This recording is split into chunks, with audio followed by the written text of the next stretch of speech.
Hello, everyone, and welcome to another episode of Tumbleweeds and Tombstones, the game where each week my players accuse me of trying to kill them, and I have to remind them that they're already dead. Death is a construct. So is this game. Oh, You're a construct. Your mom's a construct. dude, don't tell my mom that, though. She'll believe it. She won't know what it means, but she'll believe it.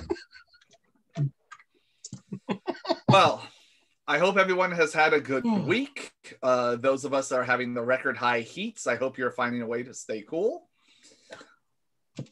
Yeah. I have a giant fan. I can barely see it. There it is. Fish. Not fish. Perfect. Yes, we can. All right, everyone. We hopefully our favorite cowboy will be joining us later this evening, but we're going to go ahead and get started. So let's go ahead and jump into tonight's recap. So when last we met with the Obsidian Spurs, you guys were at the homestead. Walter was finishing up a very rousing evening with Josephine. Wea finished his nightly watch outside the tree and flew back. Wea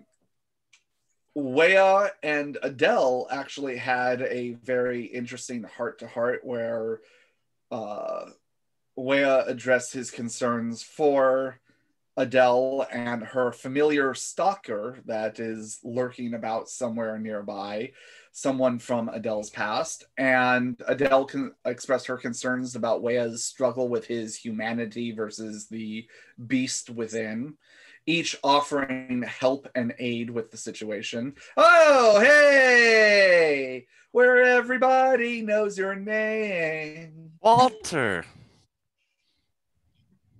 We started recapping without you.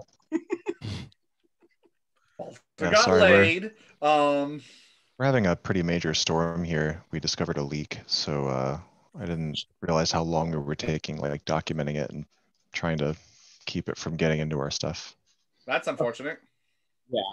But it's handled for now, and I'm here. Well, I'm glad you discovered the leak, and hopefully you also find a cabbage and a rutabaga.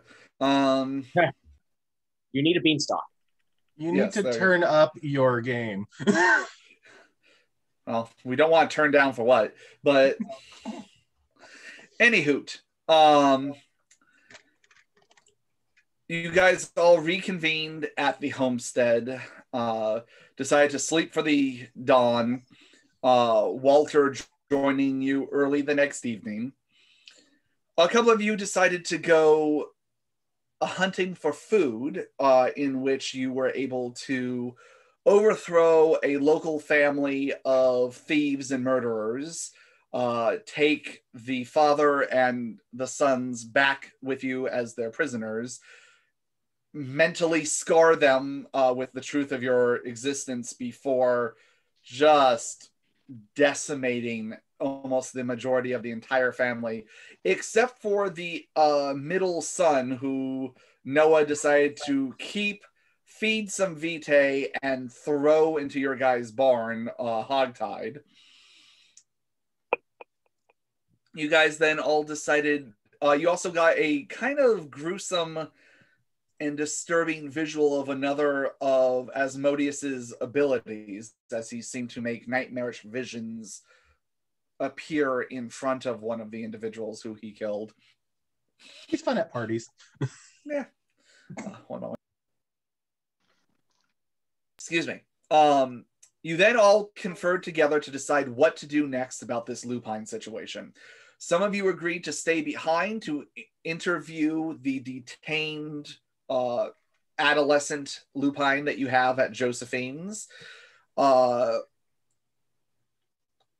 Let's see, who else? Oh my God, I'm blanking on his name. Henry? Henry, thank you. Henry revealed that he had more information, giving that picture you guys tried to talk to Octavian about. of the orb, and it seemed to be the orb of the blood moon.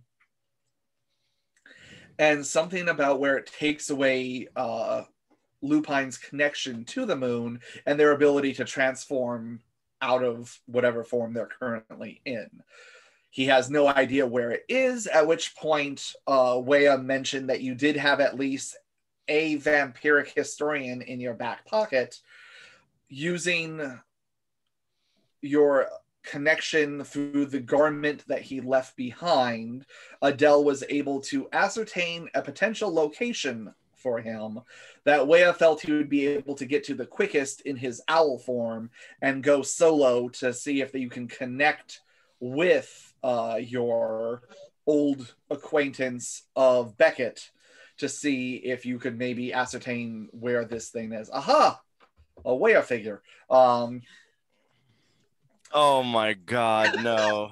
It's a pen, but I just have it for some reason. The rest of you choosing to stay behind. Asmodeus offered up some ideas of what to do. Henry reminded Asmodeus that his orders, as he understood it, were to follow your guys' lead. So the end decision actually being the Spurs of how you want to handle this Lupine scenario. So we'll start this evening with Wea. You are getting packed up, ready to go, although it's what you can carry on your person, given the fact that you will be an owl. And luckily, with this ability, whatever's on your person transforms with you. So what are you bringing with you on this excursion? 4 axes, a set of bolas, my hat, bandana to cover my ears, fresh clothing, brand new and changed.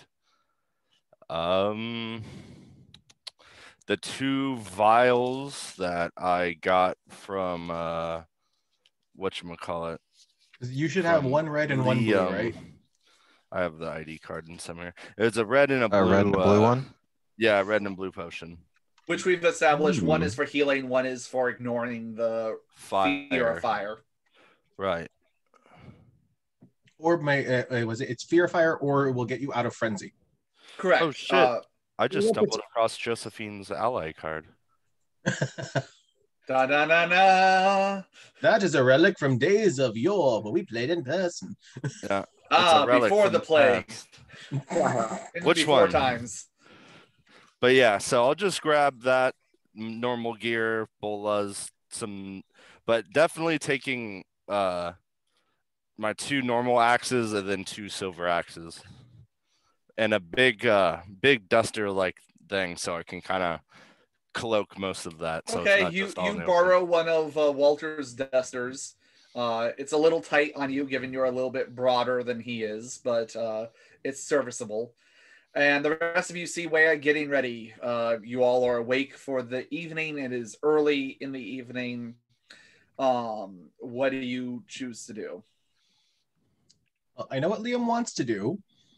Liam wants to go. I cannot remember the name of the family that we basically just dethroned the other night. But that house is empty. I want to go steal some stuff. Also talk to the Lupine kid, but I definitely want to go steal some stuff. I think they were the Crowley family. That's right. Mr. Crowley.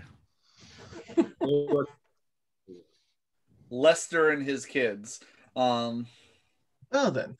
Oh, God. I know Wea's about to go on his trip. Anyone up for rifling through the Crowley house, or Crowley or Cruddy, or I don't remember their names, seeing what we could ascertain from that place? Might be some sort of financial gain. I know Noah's keeping one as a pet. At the mention of Noah, you guys happen to gather in what is your main room, and you see about an 8-foot deep by about 4-foot wide hole that Noah is slowly crawling his way out of, with about a giant pile of dirt that's just dirt and broken floorboards and stones just piled up in your living area. Or be it for me to tell you how to loot, but you might want to talk to his pet. He might be able to direct you to the good stuff if you're convincing enough. I was We just still have him. thinking of him. I'm about to pay him a visit. You guys want to see if he's up? I don't remember. How do we check if they're a boy or a girl? I'll figure it out. It's been a long time since I've had a pet.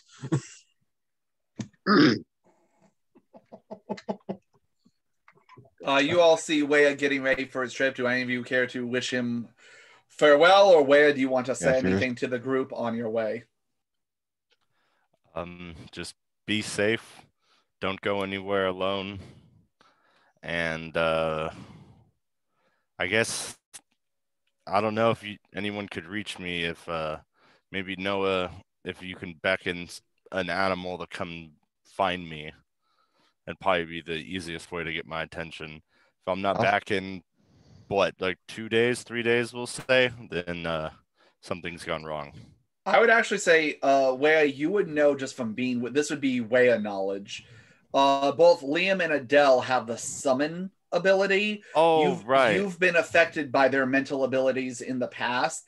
That would actually probably, because that spans even the continent. Like that can be used from one side of the globe to the other. So that would probably be the easiest way to actually get a hold of you. Just because technically speaking, beckon wouldn't work on you since you're in owl form, but you're not actually an owl. Well, I meant sending an animal to me, but like I said, yeah, you guys could just summon me, and I'll get the message. Noted. If we did that, you would instantly know something's up. Like we won't unless something's wrong. Yeah, and like I said, if I'm not back in like 3 days, there's been a problem. But other than that, thank you. I'll be as safe as possible. I won't take any chances. I'd say take your own advice, but unfortunately you have to go alone. Take care of yourself. I'll do my best. Unless you can teach one of us how to turn into an owl.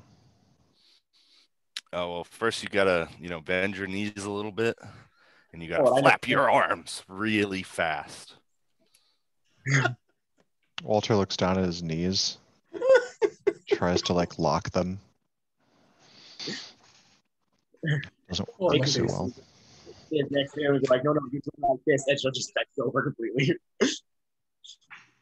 But like this, Walter, just take a good look, and then on that cue, I'll turn into an owl.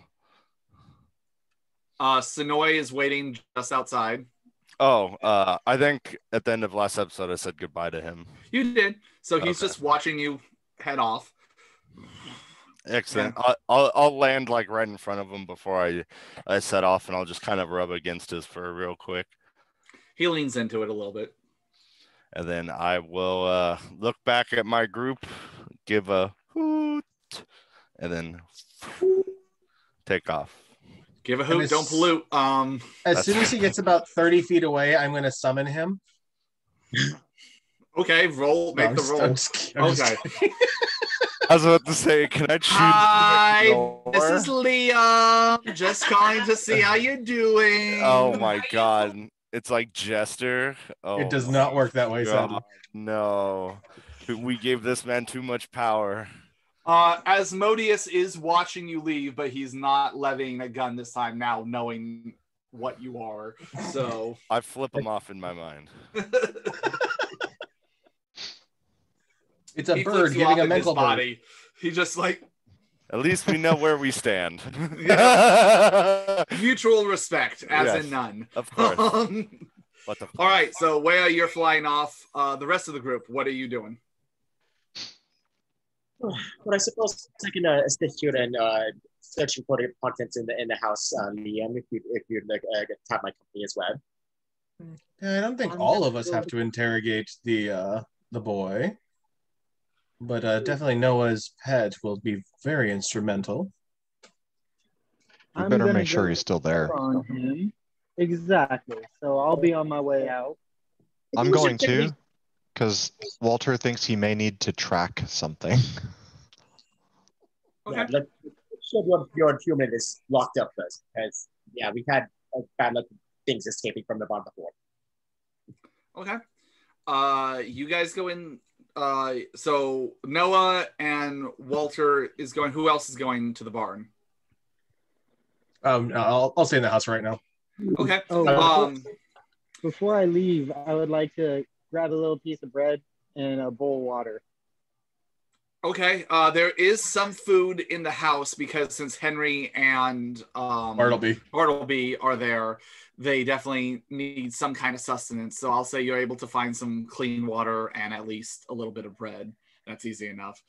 Speaking of which, Bartleby and Henry are at the table, both kind of researching a bit. Henry especially just piles of books and maps, and he's sitting there taking notes and muttering to himself. Every so often, Henry looks up at the hole that is now in the corner of the room, kind of takes off his glasses for a second, just kind of rubs his brows and puts the glasses back on and continues working. Atris, Liam, and Adele, are you all staying in the house? We're staying in the house, but if she will accompany. If Liam wants to go to the house, she will accompany Liam. Okay, but for right now, you're staying in the homestead. You're not going to the barn. Okay, cool. Okay, so Noah and Walter, you go out to the barn. You look around. Everything seems to be normal. It's still winter. There's snow on the ground. You go ahead and you notice the graves that Wea dug for the other members of the Crowley family. A new, fresh couple inches of snow on top of them. Unmarked graves. As a matter of fact, you know the area where you see a little bit of it, but Wea did a pretty good job of covering the tracks because the whole point was to not alert people to there being bodies here. You go into the barn. Your horses are in there. And it seems like they've been tended to. The one of Bartleby's many duties is to take care of the horses while you guys are all sleeping during the day. Wea's Gould horse is there. Everyone else is there. You go and look up in the empty stable, and the guy is still there, looking at you all. It looks like he's not in the same position. He's definitely tried to move around. You see the scuff marks in the dirt and everything, but seeming unable to get out of the rope binding and gagging that you guys did to him. And there's a bit of a smell. It definitely seems like he's having nowhere else to have relieved himself other than his trousers. There's definitely a bit of a smell to it too. And as you guys approach, is one of you carrying like an oil lantern, or are you just going in? Because otherwise it's going to be pretty dark in there. Yeah, if it's that dark, I've brought I mean, it's nighttime, so yes. The lantern. Yeah, you turn on a lantern, and he's looking at you pretty wide-eyed and fearful as he looks at you. You know, part of the people that were involved in the slaughter of his entire family. Well, at least he's still here. I just kind of mutter that to Noah, and I'm not trying to be loud enough for this guy to hear, but whatever. But I'm just gonna make a visual sweep of the room for anything that's subtly out of place. Give me a perception plus alertness, or perception alertness, because at this point it's not an investigation because you're not looking at a specific thing. I'm looking to see if I've missed anything or anyone beyond his own repositioning of himself in this room. Another one. 3. Everything seems in place. You don't see anything that strikes you as odd or out of the normal. Looks unremarkable. I'm gonna approach him and just start offering the bread at first. Hey, my little baby boy, you hungry? By the way, do you have Mask of a Thousand Faces on, Noah, or are you just full nos? Oh, full nos. Full nos. My guy. Yeah, no, he's recoiling back from you, and he's just like, because he's still. Do you take the gag out so that way he could potentially eat, or are you just mushing the bread against his face as he's just like? He gets a little mad around feeding time. Yeah, at first I'm just kind of mushing the bread, but I'm trying to get the gag off of him. But I got bread in my hands, so. I'll say you were able to get the gag off, but at the same time, you're just like smushing this bread in the side of his face, and man, he's just kind of get away from me! Help! Help! And I start to smush the bread in the mouth as he screams. Oh my god! And I replace the gag. There you go, little baby. Your pacifier's back. There you go. God, I feel so bad. Baby thirsty. I start to pour the water really slow, just a drip or two onto the gag. Oh no. Now you're waterboarding him? Now you're waterboarding this guy? Okay. Poor dude. No, man. it's a slow drip. It's Chinese water torture. Oh, my mistake. I'm trying to wet the bread. Now, I will say, Noah, you do know, just as a reminder, that if you do plan to make him a full ghoul, you do need to feed him consecutively at least a drop of Vitae 3 nights in a row. You already did it last night. Just to keep it in mind, it's something that Noah would know as part of his knowledge of if you plan to make him a ghoul, you'll have to feed him Vitae 3 nights in a row. Mm-hmm.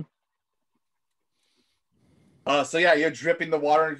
You see he's like trying to swallow and not choke on the bread and everything else.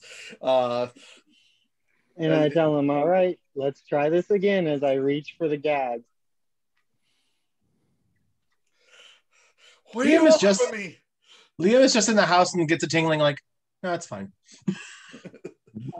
Oh, you can definitely no, it's more than tingling. I mean, how that guy was screaming, you definitely heard some stuff. Like, luckily you guys are outside of town far enough where you know that no one, but it's not exactly like you guys have insulated, soundproof like torture chambers yet.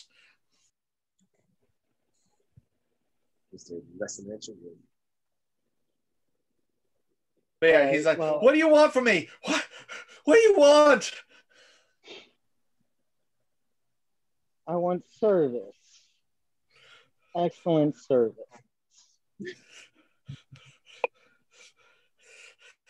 I was told Pappy that we would be led to the devil. I just never knew he was so ugly and he would come here.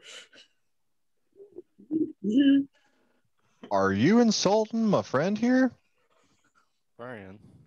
Walter gets a dark expression on his face and go ahead and roll manipulation plus intimidation. Difficulty is 4. I do that. I bare my teeth, but not my fangs. It's kind of a grimace, we'll say. This is probably the most I've felt for an NPC in a long time. Do you remember who these people were? Yeah, but come on, man. I got 2, 3. Jeff did not play yet, but we made an entire backstory for an NPC Templar Knight named Steve and like his hopes and his dreams. I mean, let's not forget the child that Walter had to murder, but other than that... Let's not.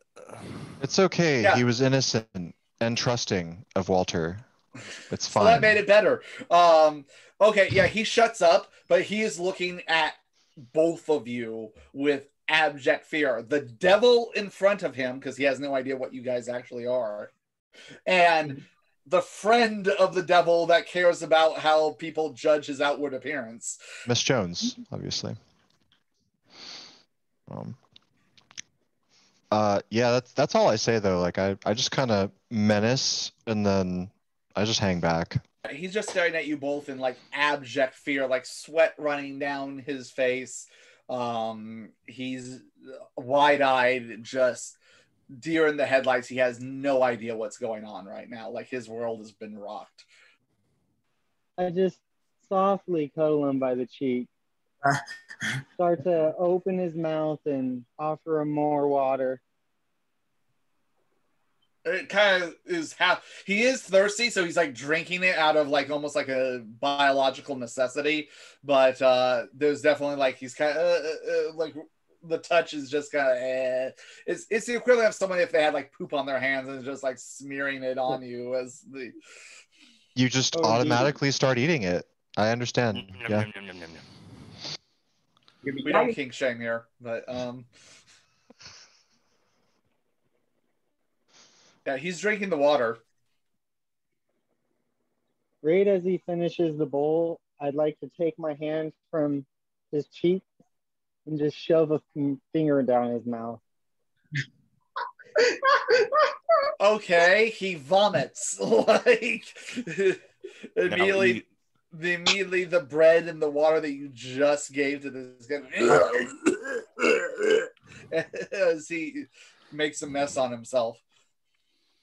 Perfect. Didn't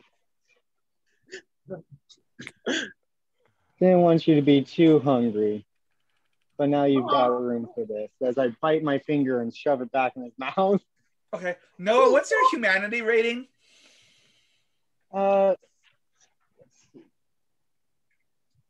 Humanity's at 7. Yeah, I'm gonna go ahead and I'm gonna go ahead and to make a conscience roll for me, please. Okie doke.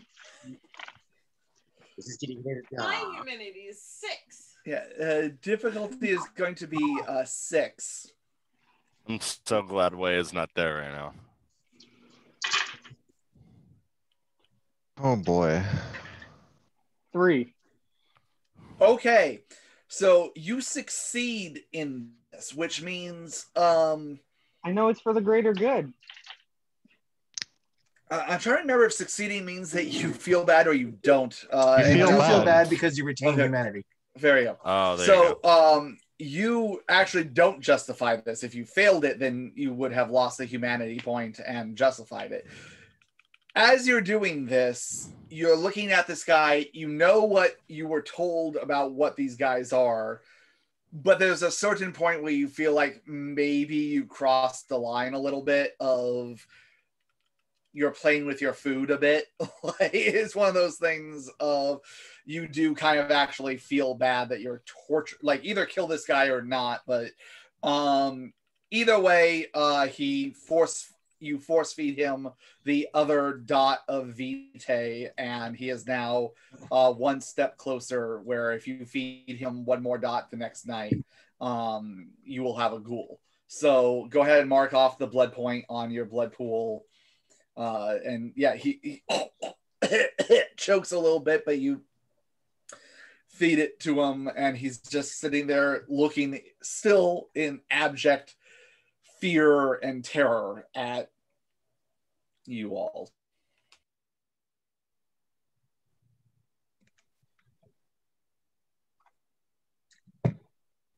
I guess I could have made this easier by looking pretty.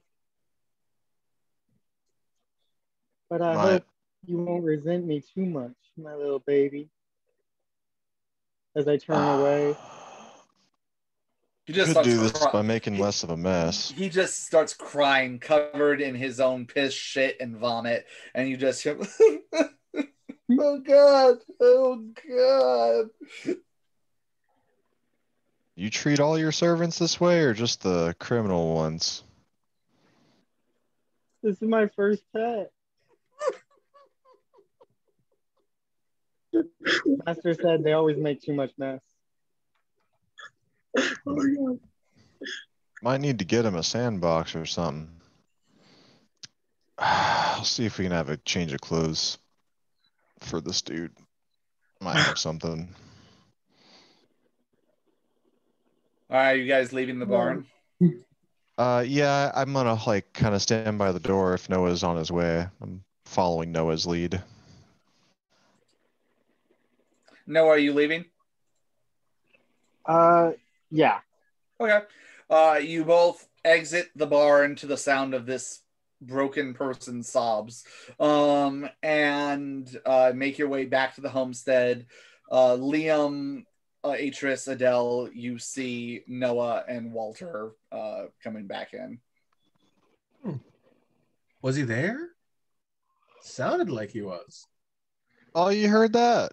Little They had bit. chat. Oh yeah, These two. he stayed just for me. You're No. supporting yourself. I look over to Bartleby like, now I remember when you and I first met and the circumstances, but I do recall seducing you with power and promises of eternal life, and I don't think that's what just happened. And No, sir, I don't think so at all. oh, to each their own. I don't think this dude knows what we are or what's going on at all. But he's making kind of a human mess in there. And needs to be tended to. Are you going to ask one of us? Bartleby starts slowly making his way up the stairs to the loft, like trying to make as little noise as possible. Wait, Bartleby, wait. I'm so sorry, Bartleby. Try to be fast about it.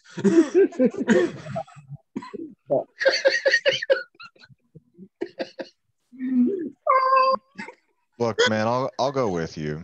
Someone's got to hold this dude down, probably. He didn't seem too willing to be there, and got to retie the ropes. You're probably good at that, but Thank you, Mr. Duquesne. I appreciate that. Ooh, actually, Adele and I made a little friend in town who could very easily reclothe him with something modest. Do you remember that charming little, well, she's very much a bitty-bozzy gossip that's in town?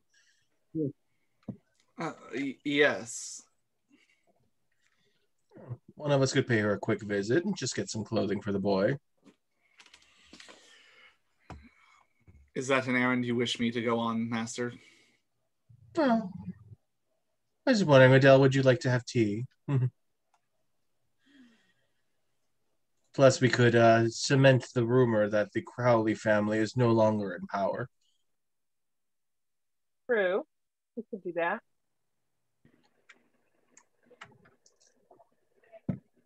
But did we get any information from the boy about where his family might be hiding any of their valuables?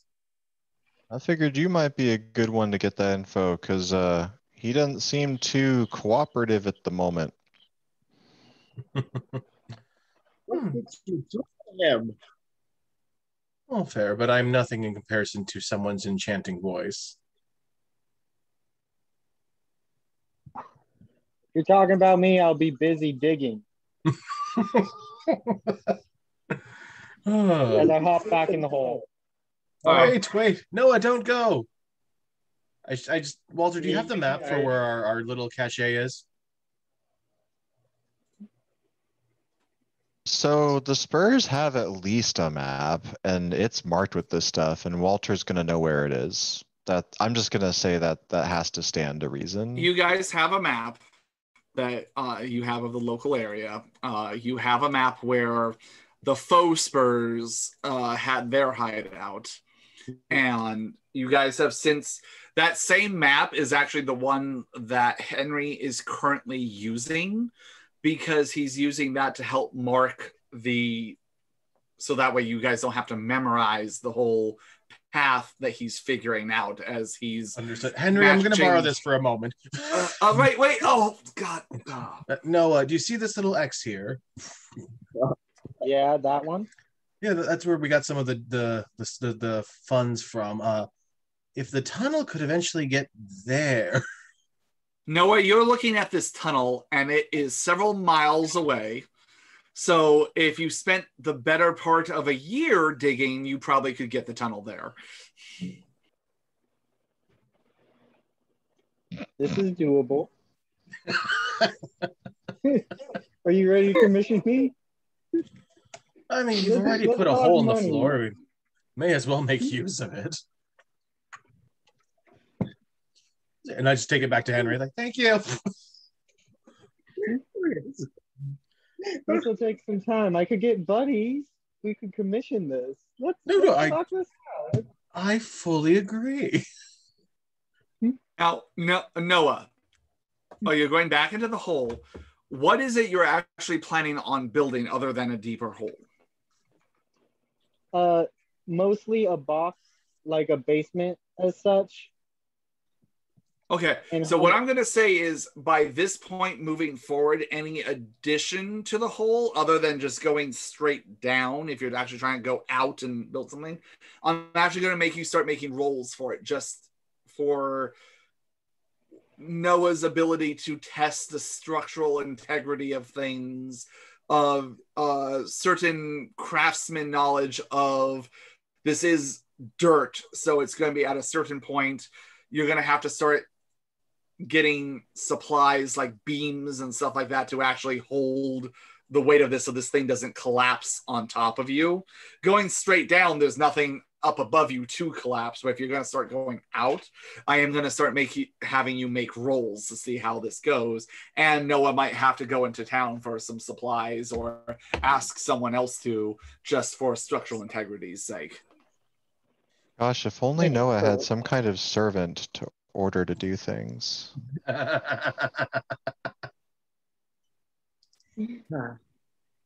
do we need the cave in to go with our giant hole in the house? That makes perfect sense structurally. For the moment, I'm just trying to get a little deeper before I start to expand. I don't think that 10 feet would be enough to adequately hide. I will say at this point, it's going to start taking you a little bit more time just because A, you're having to crawl back up and like lift dirt out at this point, and you're starting to hit like bedrock at this point. You're starting to hit like stone and things like that. So I would say Noah probably has other digging tools in his travel. Like you probably have like a pickaxe and things like that, but it's going to be a little bit more, not impossible, just a little bit more slower going because now you're hitting hard packed like earth and dirt. And to be fair, if we go back to Taylorsville, the silver mine entrance has plenty of that stuff just lying around since everyone's dead. And you guys do know that according to Marianne, they are building a tunnel from Taylorsville to where you guys are just for easy access underneath the rat swarms.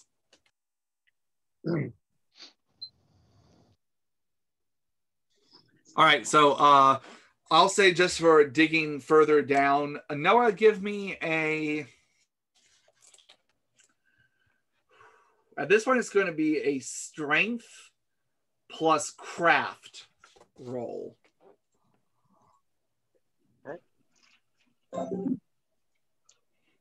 Standard difficulty.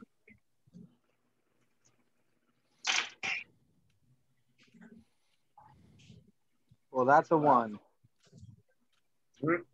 One success, or did you mean like you rolled it? Okay. No, not a botch. It is extremely slow going. You're normally used to, other than digging graves, products like this, you normally have your other NOS companions to help with such things.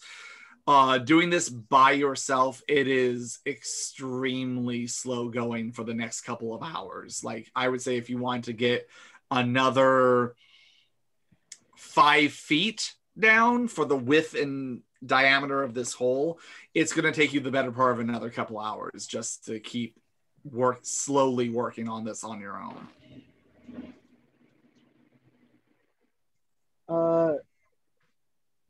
For the moment, that's what I'll be doing. Okay.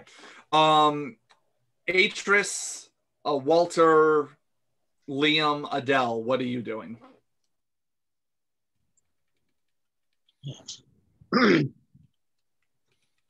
So Going into town. I didn't know and Adele are going into town. I think I just wants to just chat with Walter a bit if Liam and Adele are going to go off by themselves. Now, you guys do know that at some point you do want to. It's up to you guys. Or Liam and Adele, is the plan to go into town and then come back, or are you going to go into town and also stop by Josephine's to interrogate the lupine that's there? Well, my whole thing is they don't actually have to be all at once. We could divvy those things up. The only reason I want to go into town and talk to that lady is A, get our new pet some clothes, and B, just kind of, since I know she's a gossip hound, spread the rumor that the Crowley family is no longer a threat. You're saying you plan to come back? Yes. Okay. Now, to check with you guys, do you actually want to RP this scene, or you just want to make some rolls to see how well it goes?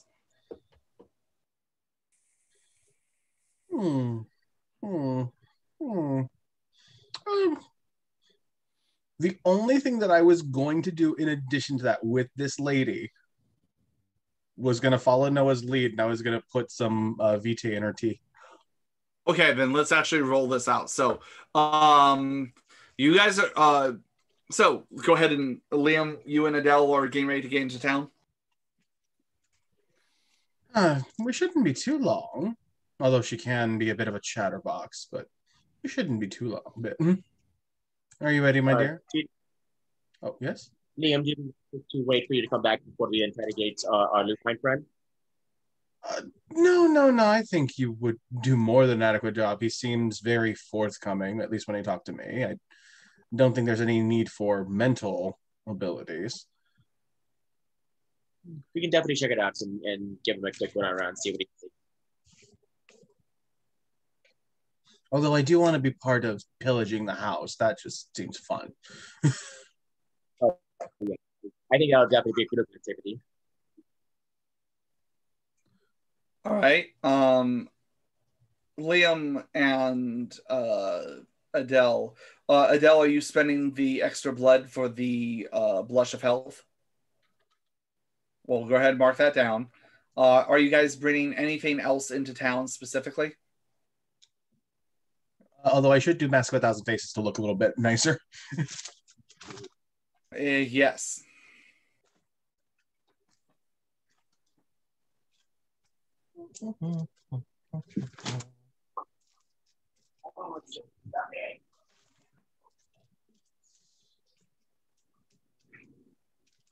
So after digging in the hard ass dirt for a while, I'd like to crawl out of the hole and just start trying to shovel out some of this pile that's on the floor to the outside. That's easy enough. Like, I'm not even gonna make you roll for that. I mean, it takes time. There's quite a bit of dirt and stone and everything that's up there, but it's an easy enough. It's a time-consuming project, but you're able to make progress with it. I got 3. Seems like better time consumption. Oh, what was that? I got 3 for Liam? my mask. Oh yeah. So you look like Liam version 1.0. All right. Are you guys riding or walking into town?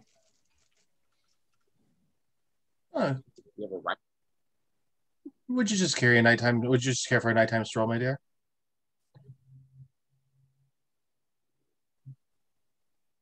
Sounds good to me. All right. It takes you guys about a half an hour to walk into town from the homestead. You get there. As Liam described to you all the night before, Adele, you notice that there is a little bit more hustle and bustle in town, not at full strength, but you do notice people walking out, most of them with a handkerchief or mask, like a cloth or a bandana or something of some kind. Some without, some seem to be a little bit more daring now. Daring, stupid. And you notice a couple more lights on in some of the buildings in the center of town where the businesses are. A couple of the saloons, a couple of the different places seem to be open, as it is early in the evening still, only about 7-ish at this point. And you notice that there definitely is the more of the hustle and bustle like there used to be since you guys broke that anchor. No, that's refreshing.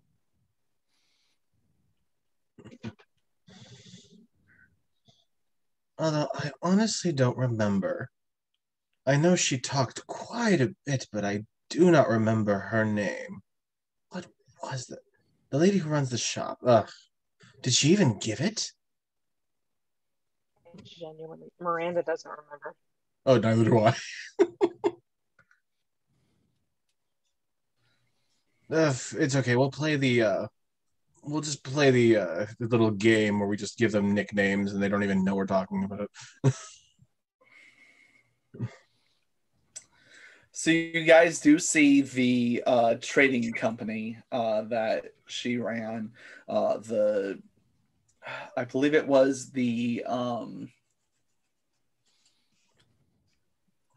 what was the name? Let me check my notes of what the name of the establishment was. I don't even know if we named this one.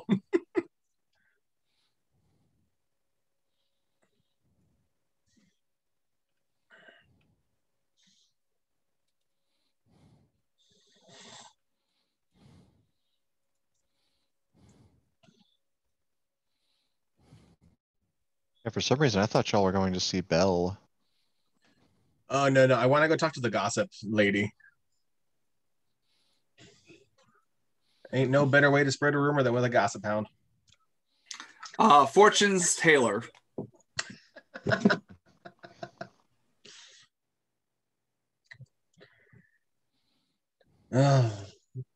All right, hold on. Oh, well, Southern. Oh, all right. Okay, we're good. Red leather, yellow leather.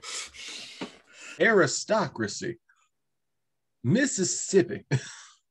On the bayou. Okay, I'm good. Don't. It's open.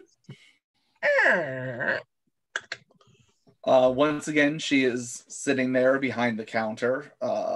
Older woman easily into her 70s, hair up in a bun, wearing a blue dress, seemingly one of the ones that she perhaps made for herself, as she's sitting there with a book and she closes it. Oh, I remember you. Welcome back. Oh, now, my dear. My cousin and I were speaking, and we could not stay away. We enjoyed your company ever so much. Now we do need just a small bit. We do have some, rather interesting news to discuss with you. But that does lead us to a bit of business, and I know how you like a good bit of detail. Well, those are two of my favorite things. Y'all just come on in. I'll put a cup of tea on for y'all. Oh, thank you ever so much.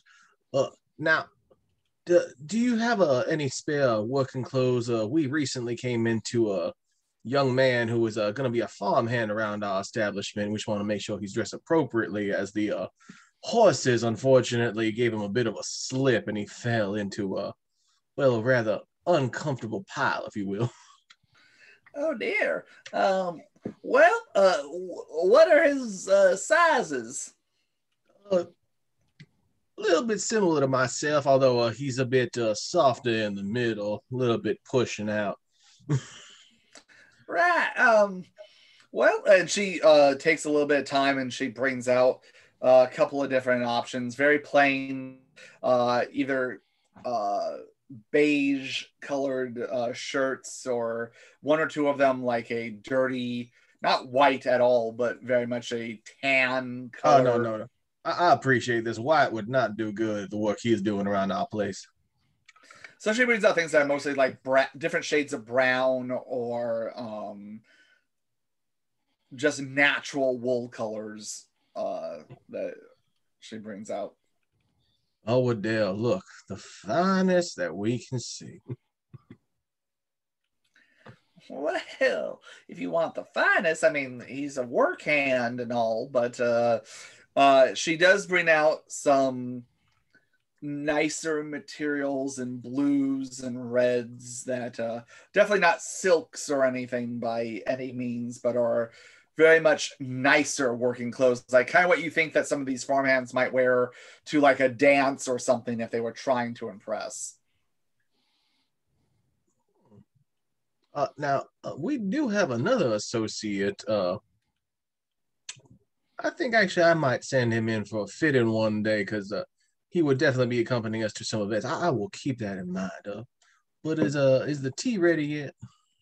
Oh, yes, right. And she comes up and puts a cup down for each of you and pours it out, and it's a nice, smells nice enough tea. Oh, were you going to have any for yourself? Oh, yes. And she has her own cup and she refreshes her cup. My, that is just some lovely china you do have here. Family heirloom, perhaps? Yes, it came down to me from my grandmother, Constance. Constance was her name, and she gave it to me on my wedding to my late husband. Man, I see there are different designs on each of this cups. Yeah, may I see yours? It is most interesting. Sure. And she hands it over to you. Yeah, my.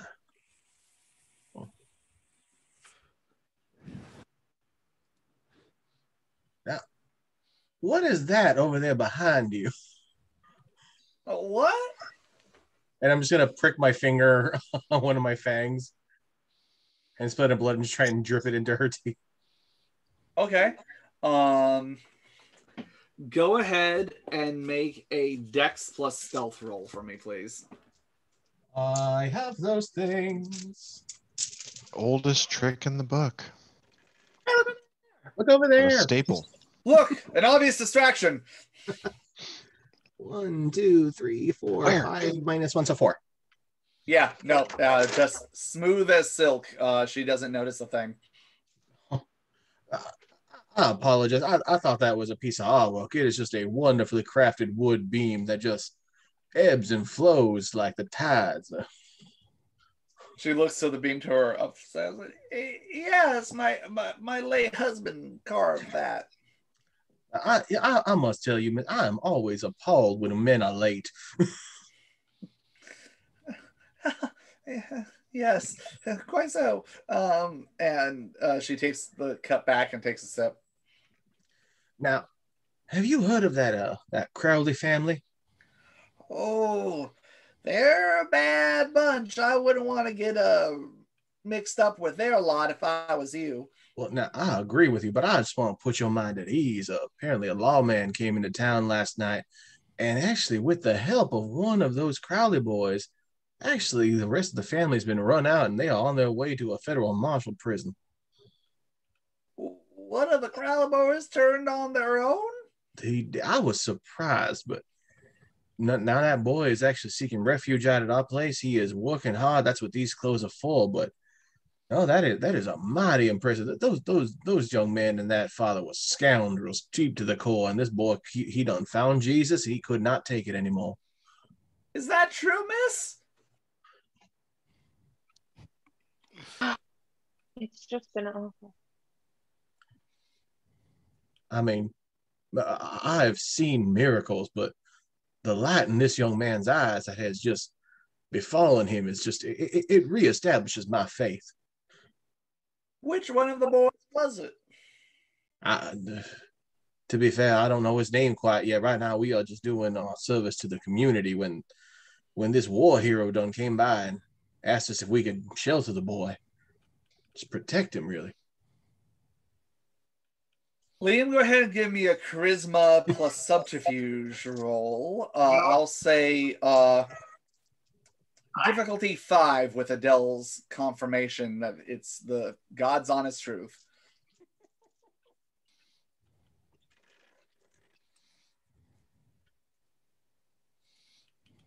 She is buying this. This is 5 successes. Yeah. Well, Praise the Lord. I'm glad at least one of those hooligans was able to see the light. The rest of them, the things I've heard about them, they most definitely deserved everything that's coming to them. Oh, I wholeheartedly agree, but just make sure you keep this between us. We don't want escalations and rumors to just run rampant around this town. Just, I come to you because I trust that our relationship is built on solid ground. We just want to make sure we are feeding and clothing this young man as best to our abilities. She reaches out to take your hand. I swear, nary a soul shall hear it from my lips. I knew you were a good woman. I pray that your husband not be late no more. I'm afraid it's a bit of a permanent situation. Oh, I'm sorry, but a good man should always wait for his woman. I'm hoping he is. Now, dear, this has been a wonderful experience. Thank you so much for the additional assistance, and I will be sending my associate your way to get a proper fit. And how much do I owe you for the tea, the company, and then these clothes here? Well, the first two you can have for free. Now they are priceless in my eyes. Oh, flattery will get you everywhere.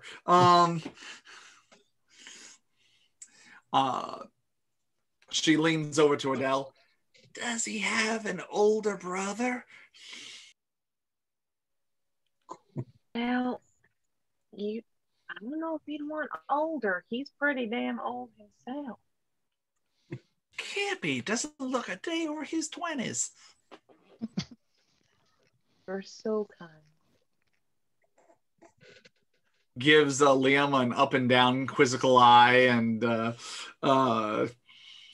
as for the clothes, and she gives you a price, it's just like a couple dollars. It's nothing too much. And I slide over 50 cents now. So I give her the dollars for the clothes, but now, ma'am, these are for you. Please make sure that you invest them wisely. Oh, well, thank you. Thank you, sir. I appreciate that. Now, Miss Adele, do we have any other business to conduct this evening? I don't believe so. Now, thank you so much again, Miss, for your kindness, your words, your hospitality, and remember, nary a soul, please. Shh. You gave her, in today's money, $8.26. She is rolling in it. One play. It's a tip. I know. All right. So, yeah, I assume you guys. May I call upon you tomorrow evening? I'll be here. Thank you so much. Of course. You guys exit. As you guys have successfully split the party 4 ways, we will now shift over to Atris and Walter. You see Liam and Adele walk out into the snow and head their way into town. I don't know where you are, Atris, but Walter is leaning against one of the beams in their home, just staring at the dirt and like at dirt being thrown up out of this hole, and just kind of watching, bemused. Atris will easily be kind of standing next to you, just saying things. Just like he just started and didn't ask. But I mean, stranger things that happen. But Sometimes, Atris, a man has a calling. In his case, I think he wears his calling on his back. Yeah, literally.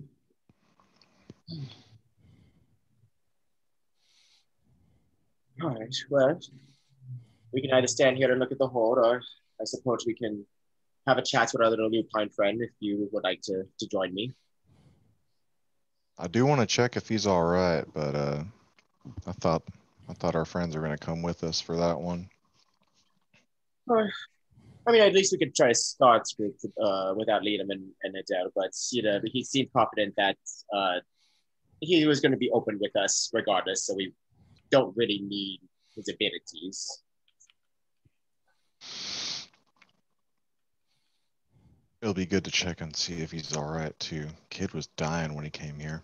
You got a good point. If we don't say anything, we can at least just look at him. But we can assess these things. It'd be nice to visit our friend and see how far certain projects coming along. Walter just kind of looks up at the loft, but doesn't say anything else. Yeah, I think we should head to Josephine's real quick. Right. All right. Are you all right down there, Noah? You good?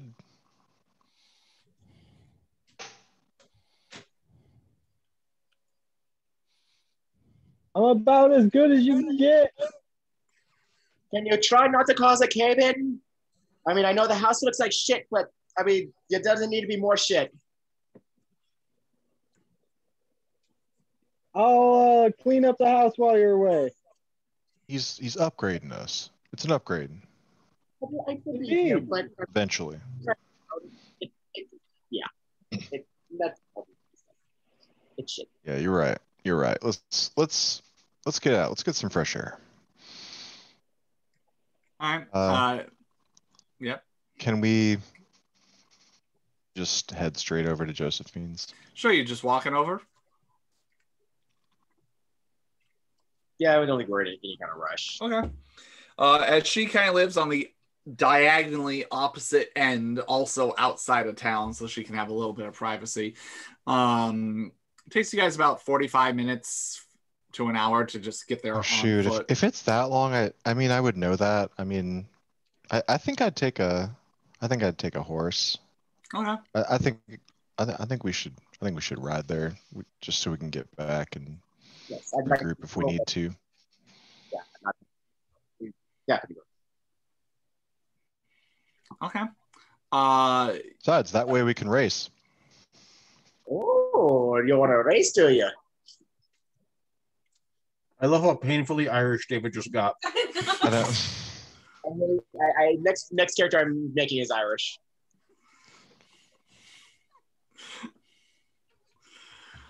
All right. Atris McFlanagan, let's go ahead and have you guys. Yeah. It's really better now you hear how shitty my accent. I'm just saying there's going to be a point in our life at some point, me looking at my husband going, "Ooh, you want to have a race then, do you?" Just gonna hold on that's to just a that matter one, of which one of you is better at writing. Yeah. But anyway, so you get on the horses. Are you guys gonna try and race to Josephine's? I mean, I'm just gonna try and race to the edge of, let's say, to the edge of town that we're heading to. Okay. Go ahead and each of you give me a Dex plus ride roll. We'll see who gets to the edge of town first. Yeah. Oh. Well, there's still dice here. 1, 2. 3 successes. Oh, that's actually a lot of. I have 6. Atris, you give it your best shot, but man, Walter just leaves you in the dust. He's just pulls ahead of you, and he's just, man, he is handling that horse well. Yeah, you ride it. You ride it. As I light off ahead of him, can I pull my pistol out of my holster and look back at her and yell, "Catch!" and just toss the pistol? Sure. Sure. You go ahead and yeet the pistol. Atris. It's a toss. There's a little arc to it. Okay. Atris, go ahead and give me a perception plus alertness roll to even see that he's doing that.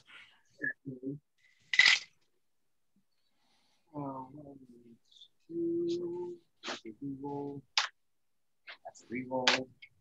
Another reroll. Holy crap. 5 successes. Cool. Dex Athletics to catch it. No, I'm going to say it's going to be Dex plus Ride, difficulty 7, because you're trying to ride the horse and pay attention to this as you're like mid-race.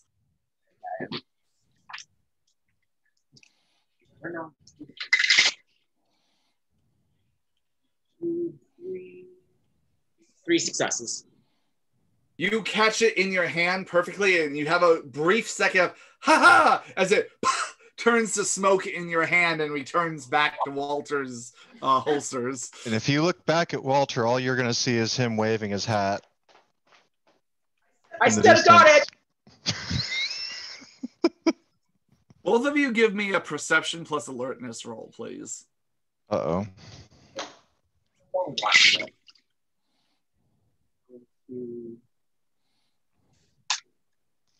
Two successes.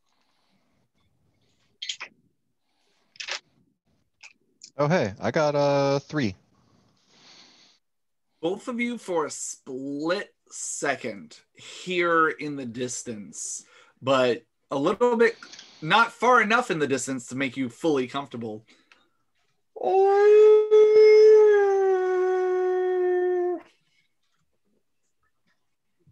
You can just have fun, but not last long.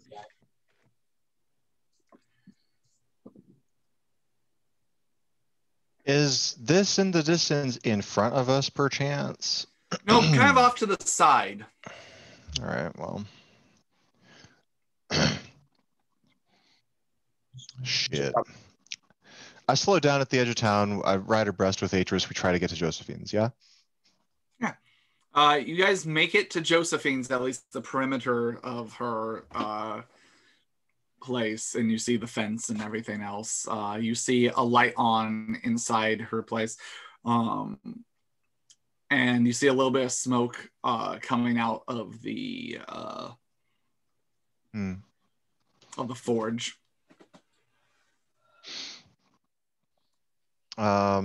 Shoot, I'm pretty sure I can't just walk in here. I knock on the gate. Dang, dang, dang, dang, as you knock on. A few moments go by, and Josephine walks out in her work attire, and she gives you both a nod, and you see her hand kind of glow with that blue energy for a second, and she snaps her fingers, and you see 2 of the sigils right by the gate flash, and she gives you a wave to come on in. Ian's still going. Yeah, I'm going in. As You're a soon as sight you- for sore eyes. Well, sure. That's about the only part of you that shouldn't be sore. No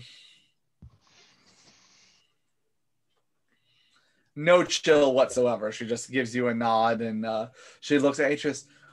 Well, hello, hun. Good to see you too. Oh, good to see you too. Should we have a list of a rundown of techniques you and Walter used during that night?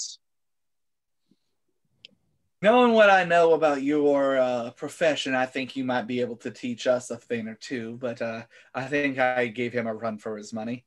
And she gives Walter a slap on the ass. Whew, there were a few firsts. There are a few firsts.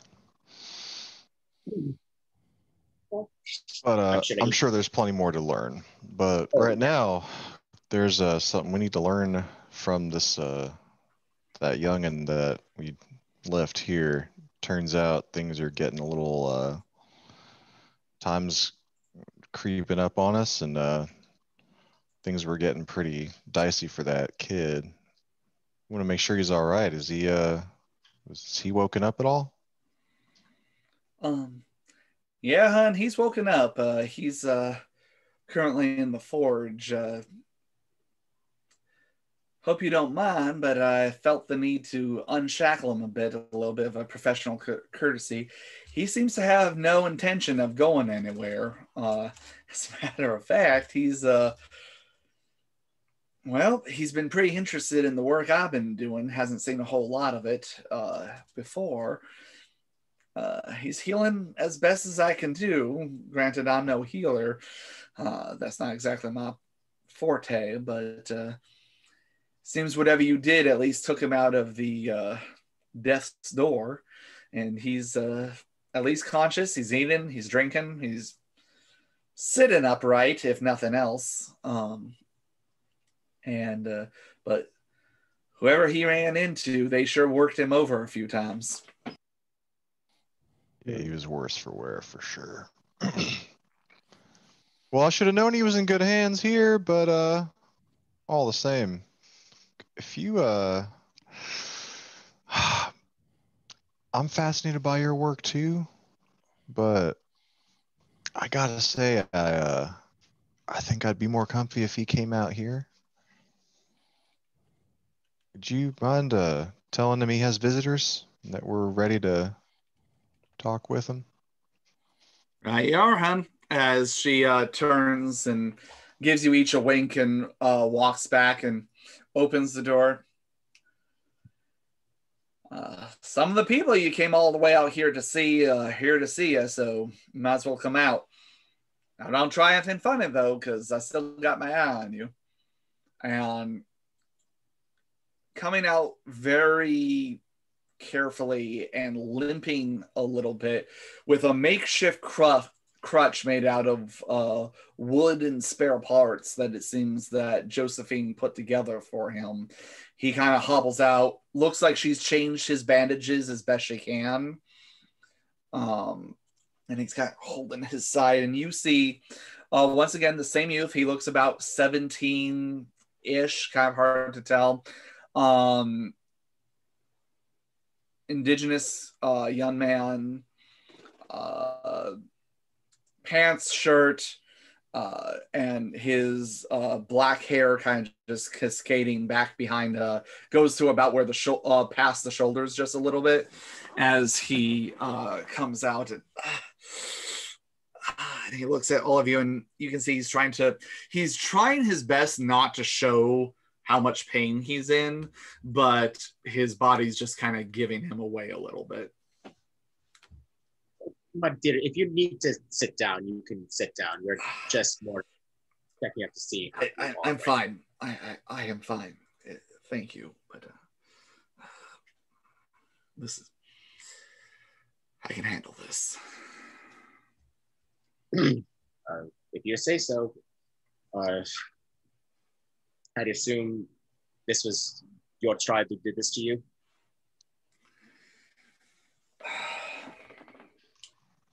No. It wasn't everyone. Just those who realized that I wasn't going to be part of their conspiracy. Is that going to be was that a lot of people, or is that a handful? How many do you know? From what I understand, there's at least a small number that know the truth. The rest believe that you killed him. It's not surprising. And those who were looking for stronger leadership.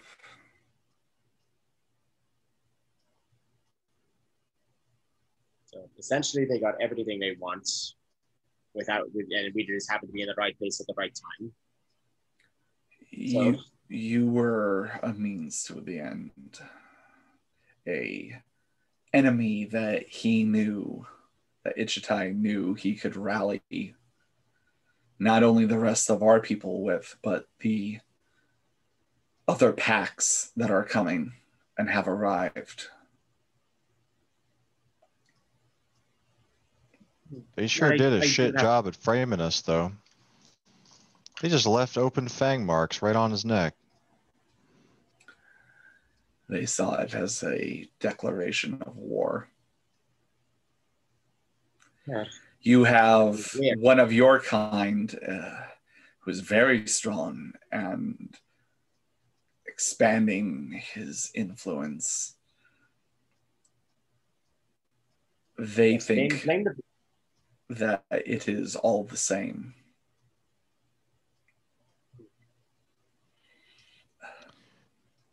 Do the werewolves ever fight one another? Y'all aren't all on the same side.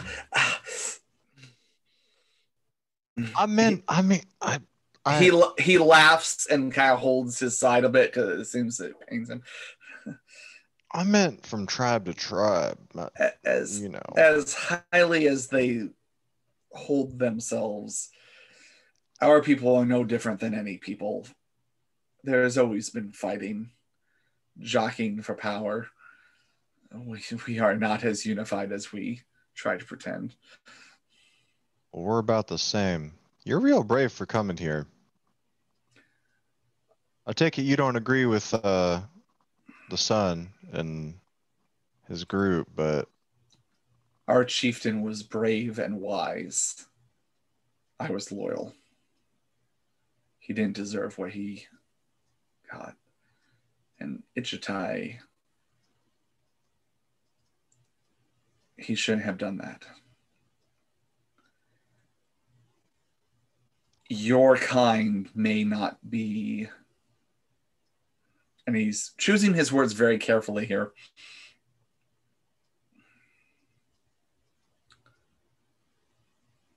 There are certain crimes that outweigh others. For whatever your kind is, you're innocent in this. And where Ichitai would lead our people would just bring more pain and suffering.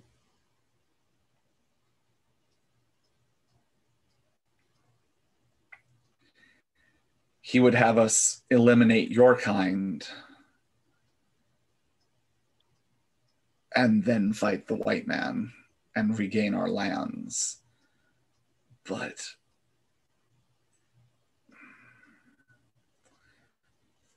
what we're having the trouble is we have of course the people who believe you know the truth, but we're very convenient scapegoats. So I guess the question is, we know you believe us, you were there. How effective is your word and our innocence compared to Ichikai and his propaganda? Atris, give me a perception plus empathy roll.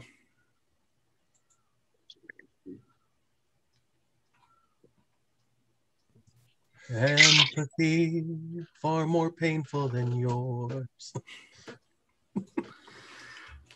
He's hard to read other than, I mean, what he seems to be telling you seems to be all the truth. You don't detect any kind of lie or deception in what he's trying to say. In your profession, you have often dealt with patrons who, there's also a lie by omission. There's the fact that someone is purposely holding some information back because they're either embarrassed or something of that nature. They're definitely, you can't tell what it is with only one success. It's one of those things of you're just getting that ping of there's something awkward for him that he doesn't want to talk about. And that's what he's kind of struggling with of when he's pausing about whether or not. Part of that could be that he's laying here spilling his guts to a racial enemy of his own. But you get that there's something else a little bit more there. However, he does continue and go, and this seems that you also pick that this next part kind of pains him a little bit emotionally. My word, unfortunately, would not go far against Ichitai and his loyal followers. He was the son of the chief, and I was...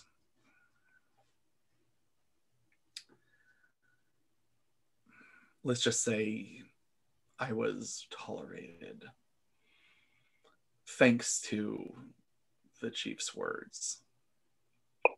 Without them, my standing is next to nothing.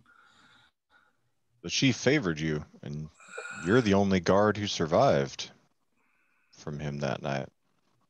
Again, Atris, now you're picking up this even more at the words of the chief favoring him.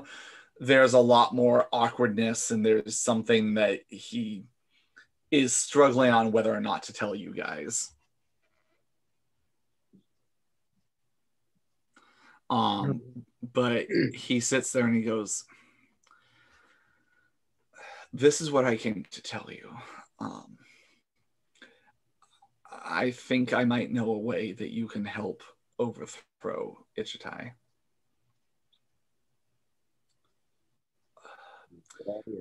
The other leaders, the other chieftains that are coming there, they are coming from, some of them from far away across the ocean.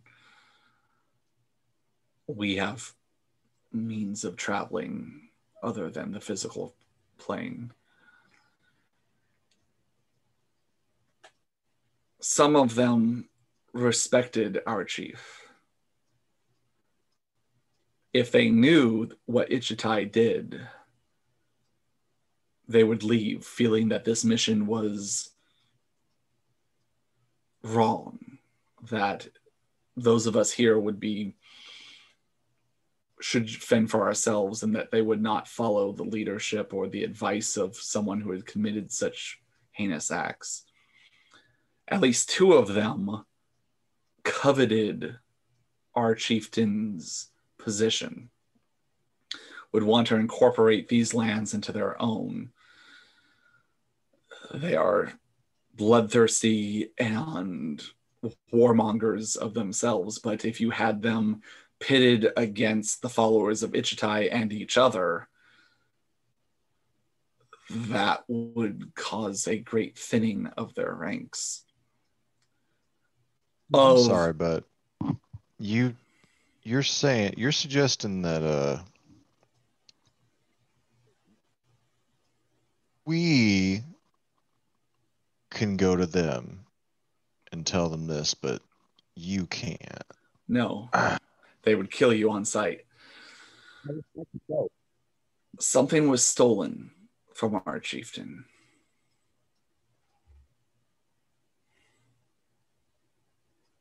His eyes. They were a gift from Gaia. And he's struggling here. The one that created us, our kind. His devotion, his purity of spirit gave him this gift of one of our great spirits. They were too high a prize to just leave behind. They were not destroyed, I'm sure of it. They must have been stolen by Ichitai or one of his followers. Finding them and proving that he has them, exposing this, would show him guilty of these crimes. Our people would turn on him instantly and either seek revenge or flee these lands to escape his tyranny. The others would either return to their homelands or turn on fighting on each other. Your people, are they warriors? Some of us are warriors. We have the ability to fight when we need to. And we have if you could strike down Ichitai and his closest advisors, the chaos that would ensue, the others would scatter, they would not know who to follow. Their whole belief is that Ichitai is a stronger leader than our chieftain was. You prove them wrong. You show that not only is he immoral, but weak enough to fall to one of our greatest enemies. Any of those that were loyal to him would turn. Those that were loyal to our chief would leave. you would have your prize of dispersing and weakening the group. I only ask for one thing. Yeah, what is it that you want out of telling us this? I want my people to be free. While in the chaos that this would create, give me time to get my village out of here. Promise me that we won't be followed. Allow us time to escape. There are other hunting lands that we have. This is not the first time that we have been removed from our lands. While it will be a loss, there are certain, I don't expect you to understand this, but there are certain places here that we have a strong connection to. You've been to the cave, you've been to Star Rock.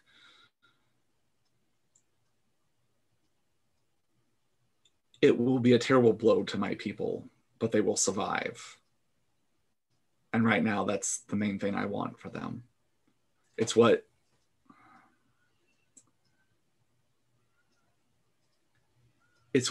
our chief would have wanted for us. A people isn't a place. It's the connections we have to each other. Allow us to see another day. Allow us a chance to survive in this ever-changing world. And this land will be yours for the taking. I can't promise that you will never face conflict with our kind again. But I think I can talk the rest of them into leaving in the ensuing chaos. You took the words right out of my mouth. To be honest with you, it's a big changing world, and it's a tall order to try to overthrow the white man at this point. There's a whole lot of them. You speak, I was going to say, you speak as if you are not one of them. Would you simply call me a man? Respectfully, I don't think you'd want to know what my people call you. Well, hopefully they won't call on us if what you said is true, if we're able to do something to that end, because truth is we didn't have a plan to leave anytime soon enough for it to tie. So the truth is there are conflicts on many borders. You show enough of a fight, or this becomes enough of a battle, many will cut their losses and decide to change their focus to one of the many other war fronts. Your kind is a problem, but we fight things that even your kind do not know exist and walk these plains. Sadly, leave you there. Well, in this instance, our goals are mutual. If you can deliver what you promise, then I believe we can deliver what you want us to promise you.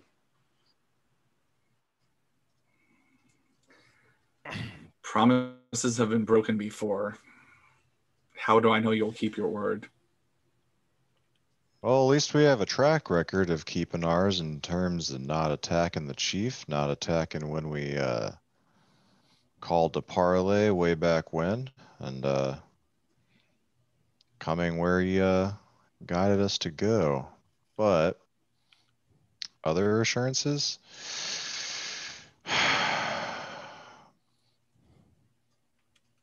I can tell you that we're not here to wage war. Not exactly. We are here to secure the area for our kind.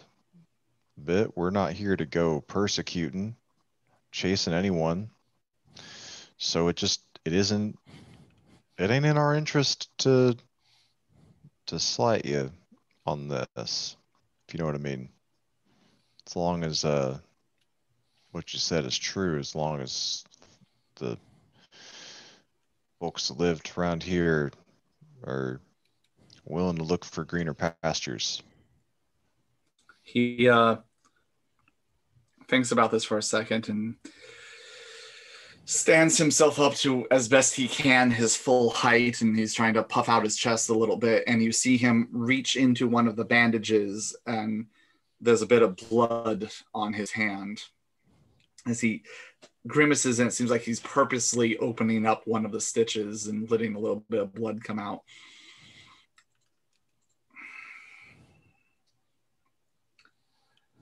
The enemy of my enemy is my friend. Or other hand. I slash open my hand a little bit, and I clasp my hand right over the two of yours. Aegis, what is your blood level at? Oh boy. She regained her slowly from the human, so she's only down 1 blood point. Okay. I still need you to make a self-control because it is in the presence of active vitae. However, it's not at a higher difficulty. It's just at regular standard.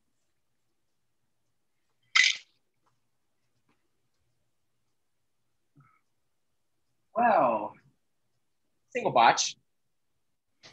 Nice. Okay. You do know that you can spend a willpower point to ignore things. Would you like to go ahead? I will do so. You smell and see the vitae in Walter's palm, and you feel the beast inside you, and there's this boom, boom, boom, boom, this primal hunger comes over you, this need to taste vitae again.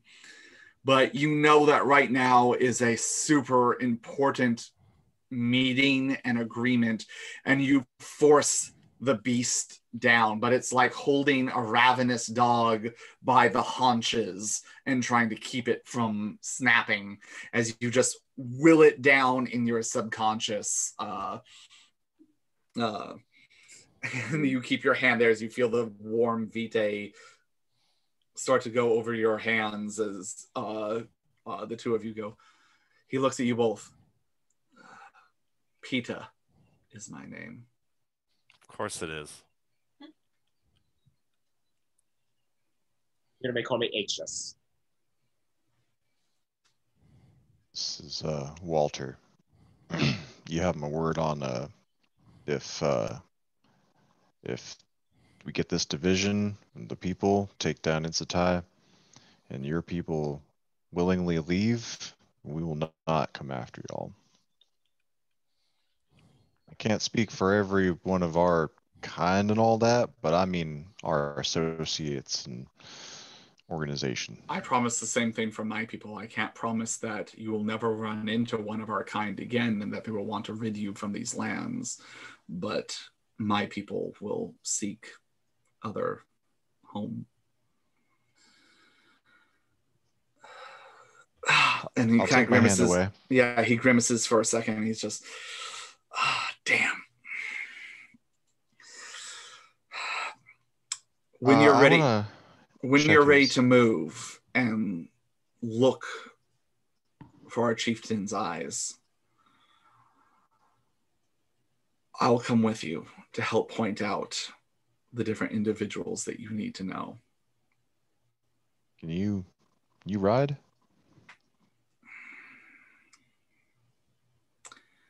Your I'm condition? Said, currently no, but give me time and I will. Normally, our people can heal quickly, but I'm afraid I was not meant to survive leaving. So they tried to make things a little bit more permanent. How much more time do you think you would need just to be ride ready? At this point, Josephine speaks up and you guys look up and notice that she's been leaning on her on her forge the entire time. Y'all don't listen to a thing that boy says. He might say that he's ready to go tomorrow night, but he needs at least. I'd give him a few more nights if I was kind of woman, I'd say you need to give him a few weeks, but I know y'all are on a time crunch here. If Pretty what he reasonable. says is true, he's on a time crunch himself. Yep. Well, y'all playing nicely. I'm going to get back to work. By the way, you two, as Atris looks at, as Josephine looks at Atris and Walter, y'all might want to be careful on your way back. I've been noticing some. Let's just say I think you have some scouts trying to see when you guys aren't in that barrier there. Yeah. We Sorry. heard a little bit of wolfy activity. I went over and recharged the fence while y'all were sleeping, and let's just say, just assume that anytime y'all leave, they're keeping tabs on it. Yeah, I We kind of got certainly that shall. feeling. It seems Thank that you. they don't want the truth to come out any more than the rest of y'all do. Well, the rest of them do.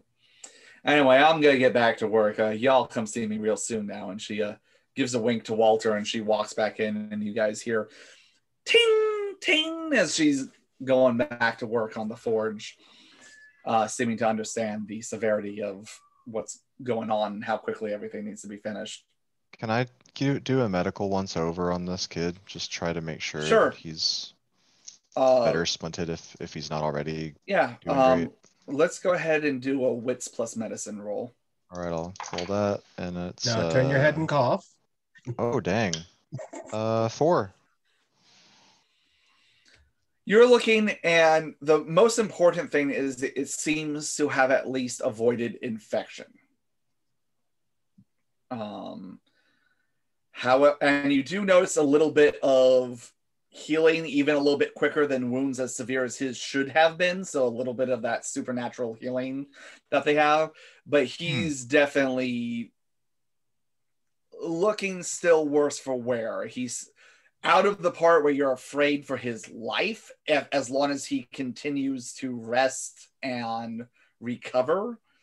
But All right.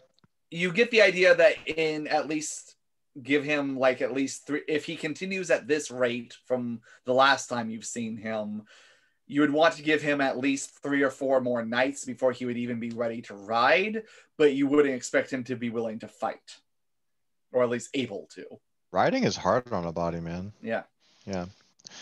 Yeah, I'll say to him, you're mending a little quicker than a person would, but not as quick as y'all seem. They didn't use silver on you somehow, did they? They wouldn't have been able to touch it, but we have many abilities, and our fangs and claws can be them alone without any additional help can be quite harmful. As I'm It's sure good some of info. your kind have documented. This is good information for us to help one another. But in the meantime, for you, shit, I didn't say this tonight anyway, but I'm real sorry about what happened to your chief. I believe you when you say he was a good man from what we saw. Both Atris and Walter give me a perception empathy roll. We'll do that.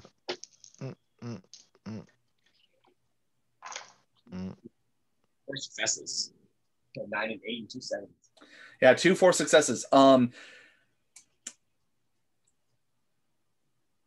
He is trying to be a man.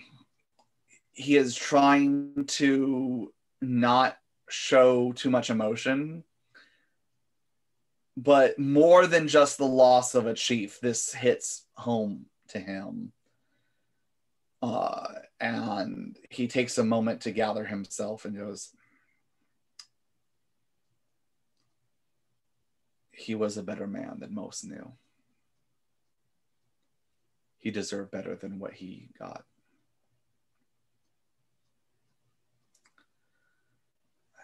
I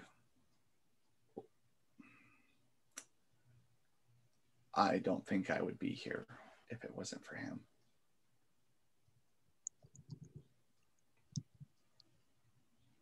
You're talking to us, or you mean this side of the ground? Both.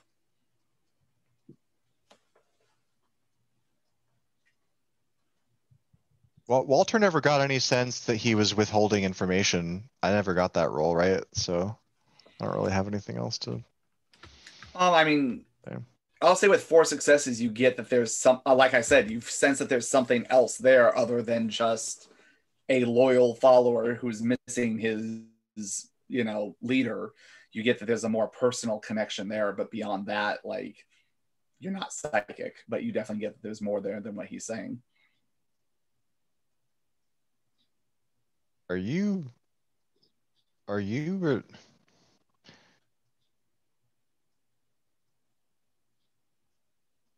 How many sons did the chieftain have?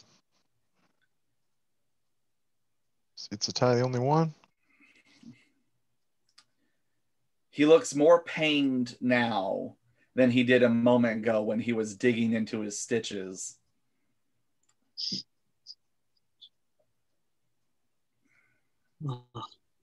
The only one he could claim.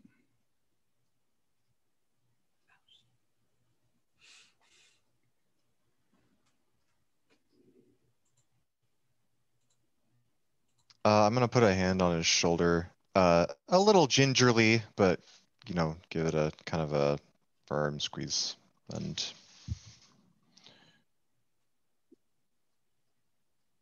we'll take your words to heart. We'll take them to the rest of our group, and we'll do what we can. All right, Atris? Definitely. When you're ready to ride out and make a plan, please come back and I will help how I can. We would welcome all your help. He nods. Stay here, rest up, and don't do anything too crazy because it's dangerous out here. I would say more than you know, but I think you're well aware. The Josephine woman, what she said. Assume that you're never safe outside your wall or hers. Ichitai and his followers will want you dead to keep the truth from coming to light. And those loyal to our chieftain will want you dead for what they think you did. Having the whole pack, and now other packs here, you are preferred prey. Meanwhile, Adele and Liam are just skipping back home. Tra la la la la la la la la la. We like being alive. We like being alive. Oh God. Yeah. So. All right. Yeah. I told him to be careful. As I'm walking out, I'm gonna turn my head and shout, "You're a good woman, Josephine." And do you know it, Shug? Walter kind of grins to himself and then elbows Atris and goes, "I do know it." All about a woman there. All right, do you guys decide to ride back? Yeah, I'm gonna get on the horse and make sure Atris is looking ready and saddled. Yeah. This might be a different kind of race. Yeah, I suppose we would have to just race back home. However, we don't have a Nota with us to sneak up us, but I can at least, cover sound and sight so we can, don't have, we can make it as difficult as possible for them to find us. Oh, that's a good point. I heard them howling as we headed out. You think Did they howl when our two socialites left? I don't remember hearing anything before we started writing. And as far I as don't Aegis knows, remember it that's either. correct.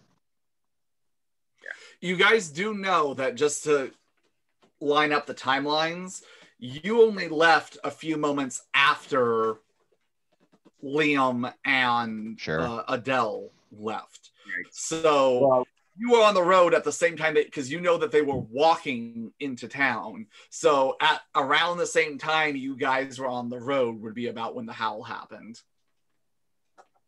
How about we head to town, see if we see our friends on the way. definitely. And Atris will cast her Silence of Death for Blood Point and use Cloak the Gathering to cloak myself and Walter. Okay. Both you and the horses, I'll assume. Yes. So you use it on the horses and yourself. It goes deathly silent. Go ahead and each of you give me a manipulation plus animal handling. Yeah. This is probably real weird. Horse ate some bad grass, man. Oh, what's the fuck? Ooh, that could have been. Oh, that's all right. I got 3. Okay. It's normal difficulty, right? Okay. I will say, Atris, you're glad that your horse is in the cone of silence, and it's shifting, although it's not making noises. But you see that shifting. It's kind of going a little bit. But after like about 5 minutes or so, you're able to at least get it to calm down to the fact that it can't see its own hooves, that it can't hear what's going. It just has suddenly gone deaf. Walter, yours, you seem to keep it under control, and it at least feels you on top of it, and feels you giving the pressure on the sides and guiding it. It still has its eyesight, so it's okay. But Atris, it takes you a few minutes, but you're eventually able to get your horse under control, and you both start heading into town.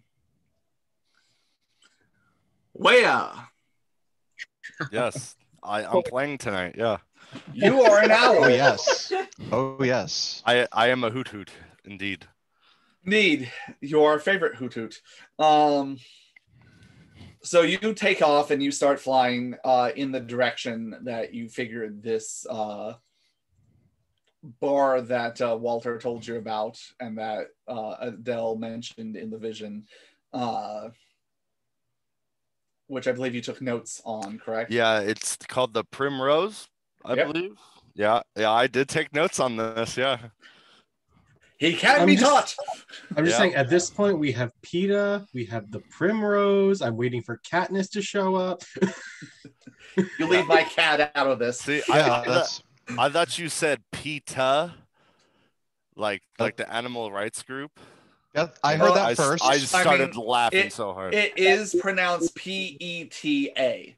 Yeah, spelled, and but that's the character's name in Hunger Games. It's not Peter, he's PETA. No, yeah. I will also say that it is actually, I looked it up, and it is actually a documented Comanche name. We did research, people. Indeed. Okay. We don't have a sensitivity editor, so we have to do our own research. For real. So I looked it up. I did. So anyway, you are flying as an owl. I am. Making good time, since you now don't have to worry about topography of the land or anything else. It's just a straight shot. Semi-cloudy night, a little bit of clouds rolling through across the sky, across the moon. Not currently snowing, but there is a bit of as you get up higher, there's a bit of a cold wind blowing, but luckily, since you're a vampire, it doesn't really affect you. Give me a perception plus alertness roll as an owl. Owl stats. Yep, owl stats.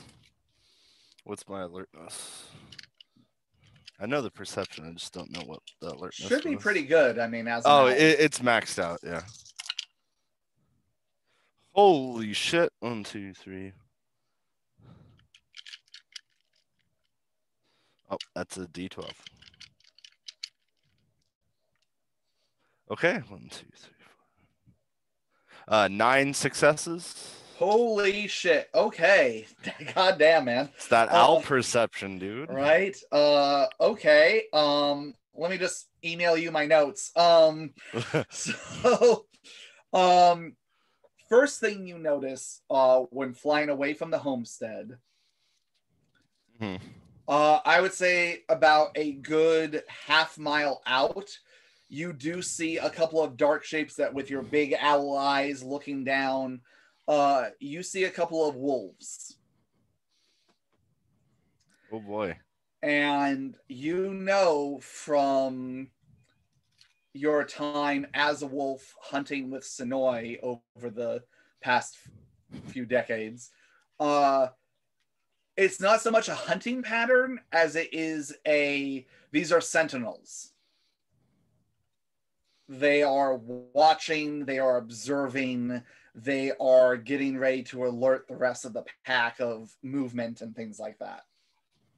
Okay. So they very much, it seems like the word has gotten out that you guys aren't as easy to physically reach, but they're looking for the right opportunity. Do you go ahead and keep flying forward? Yeah, I'm not stopping. Okay. You keep flying. The path is going to take you actually pretty near to Taylorsville. Okay, cool. I'll get a cool look at Taylorsville as I fly by. Are you going to try and... It'll be a little bit off the path, but you can go a little bit longer. It's not far off the path. It would take maybe an extra 15 minutes. Are you going to go ahead and take the route? Yeah, I'll take a little bit of a scenic route. Okay. You start to take a bit of a detour. You focused very much on the landmarks when you were looking at the map, because from this, everything looks different from quite literally a bird's eye view. Yeah, and I'd imagine that's how I was trained as a Cherokee. Jesus, sorry, I got that. Yeah. A Cherokee warrior. Yep. And There's a Cherokee Jesus? But you keep flying. You decide to veer off to the right a little bit to hit Taylorsville. The first thing you notice as you start to approach Taylorsville is the corruption has spread. You can look down, and where there's normally just patches of snow here and there, you're noticing it mixed with almost this black slime that's just reflecting in the moonlight. Trees have, even in their winter form, which are normally just hibernation, have like withered into these little husks of themselves, some of them falling over.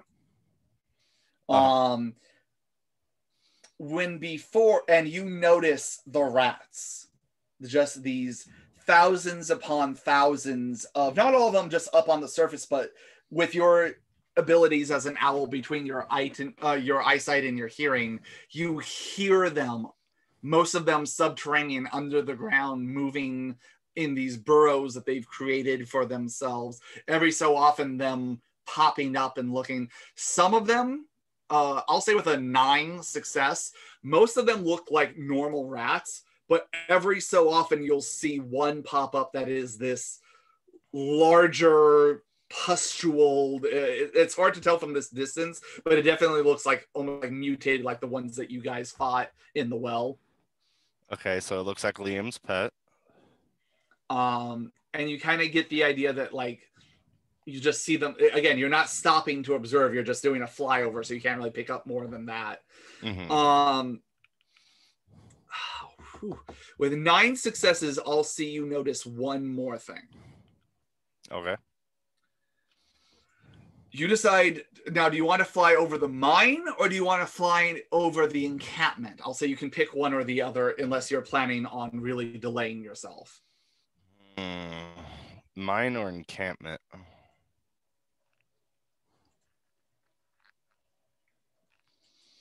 I will also say, just as a reminder to Chad, when Noah and them were coming back from the mission of getting the silver with Josephine, he had mentioned that he saw hoof prints going towards the encampment that were more fresh. Just as that's not to lead you one way or the other, but just knowledge that Whale would have that Chad may have forgotten because that was weeks ago. Chad did forget, but I will fly through the encampment to see if there's even people there anymore. Okay. You fly over, and one thing you notice is kind of like what you guys had seen before. You see a couple of fresh bodies that are bone before you even hit the encampment. And you get the idea that some of those poor bastards tried to make a run for it. They just couldn't take waiting anymore, as it's now been weeks since you guys have checked in on them.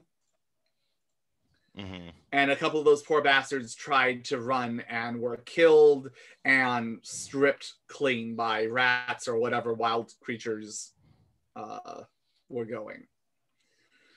I'll say you fly a little bit lower to kind of get all this, you know, not low enough that you're putting yourself in danger, but low enough where as an owl, you're getting a better lay of the land. Mm-hmm. With 9 successes, however, you do see a group of people meeting in the darkness with horses, and you see a bit of glint of something. It almost seems like metal off of them. And for a split second, you're reminded of the armor that the Inquisition was wearing. But it's not, I'm not saying that's exactly the same. You just, that metallic sheen that armor has in the moonlight, and you picking up with your nocturnal vision. And you see about 6 or so individuals meeting together with their horses about 50 feet up from where the encampment used to be, and they're kind of all staring and looking at where the encampment was. Are they conversing? Does it look like they're in the middle of conversation? I mean, it's hard to, it depends. Are you going to stop and say, or are you just doing a flyover? Oh, man. And the encampment, is there something around that I can like kind of perch on and kind of try and stay hidden, or is it pretty open territory? I mean, there's some debris and stuff like that. Again, you can also try and just look like a natural owl that's out hunting or whatever. I will say this, go ahead and give me a wits plus survival roll. I thought this was going to be a straight fight, but Sean's like, oh, check out all this cool stuff. What was it? Wits plus survival? Hey, man, you rolled 9 successes, okay? Like, you're observing quite a bit. I don't have the survival on my sheet. You don't have survival as Wea? As Wea. Oh, this is bright survival as Wea. Because this is just your mental... Yeah, I was looking at owl stats. Owls do not survive. 0 successes, 2 1s. Okay. 2 1s, so you double botch? No, I had 2 successes, but 2 1s took away. Oh, okay. So 0. No successes. Yeah. You feel like you could hide and fly down there.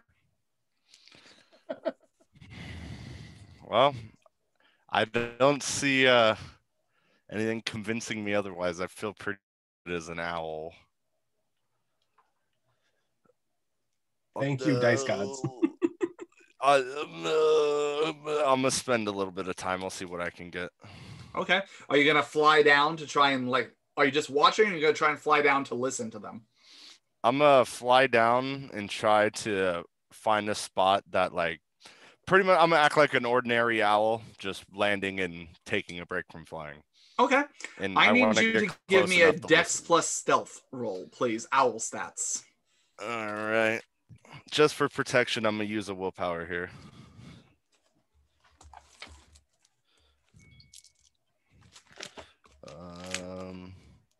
Stealth.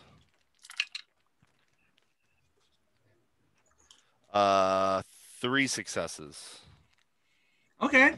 Let's see here. I need to look at some things. Excuse me. This is it, guys. Ding, ding, ding. So what's your next character going to be, Wea? I told you it's gonna be whoever it is, it's going to use the Arnold Schwarzenegger voice. Just it's going to be an Austrian vampire. I already know that my next one will be a very kooky old Malkavian. Like he's gonna have the flaw of just being old already. Hungarian. I approve of this Austrian vampire. Yes, he's gonna be an Austrian Tremere. Interesting. Okay. I would have pegged it as a sinister. So you fly down. Where do you want to land? How close do you want to land to them? I'm sorry, that doesn't include the willpower. 1, 2, 3, 4 minus 1, 3, 4 successes total. Okay, I'm sorry. good to know. That one might change something. It might. So how close do you want to land to them in order to try and overhear this conversation? Where are you trying to be?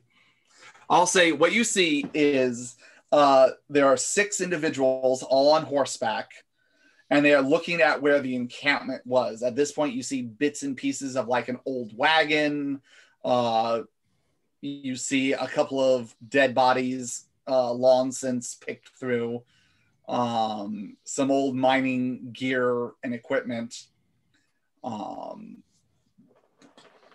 And you see that shed that they had created to try and hide their goods. And you see that the door has been broken open of that, where they had tried to keep what little provisions they had left, as well as their silver rations.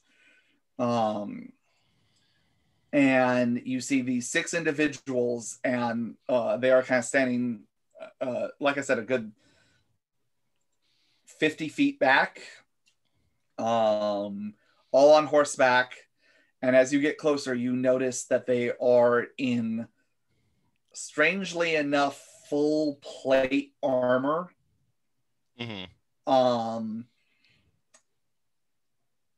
And there's like a log nearby. There's a dead, withered tree that you're questioning the structural integrity of it. All the grass, all the anything living is just completely gone. You see that sludge has come and just taken over. And you see more of those black and red mushrooms growing out of the ground that look like they're almost bleeding, as this like viscous, thick red liquid is like dripping out of them. Where do you want to try and land? I think I'm gonna go on the bent, withered tree. Okay. You go on the thickest branch you can find, and your feet kind of sink into it a little bit, like a log left behind after a campfire. It's completely hollow. Like your claws are able to actually like pierce it. This thing has just been, it's not hibernating. It's dead and withered, as if it's been hit by some horrible blight. And I will try and use my keen hearing to hear what they're saying. As I said, there's about 6 different individuals. One of them is turning to one of the ones that's on the right center. Sir Peter, the problem is that we don't know how much longer we can allow this to continue. Something has to be done. Eventually, this is going to spread too far. And he goes like this and looks to where you were flying. Strange. And he's like looking at the tree. So he's looking in my direction? He's looking in your direction. You get the idea that he's not able, again, not everyone has night vision, so you get the idea that he's not perfectly like honed in, like making eye contact with you, but he's looking towards the tree. You get the idea that as stealthy as you thought you were being, he saw some movement, And then it suddenly hits you that this land completely devoid of wildlife, of vegetation, having been affected by the blight and pestilence of the Elder, seeing a living thing is something that kind of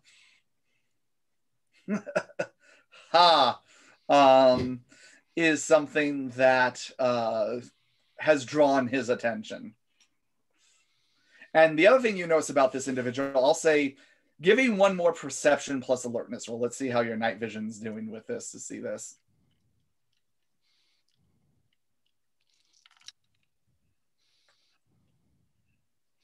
His perception. This is cocked.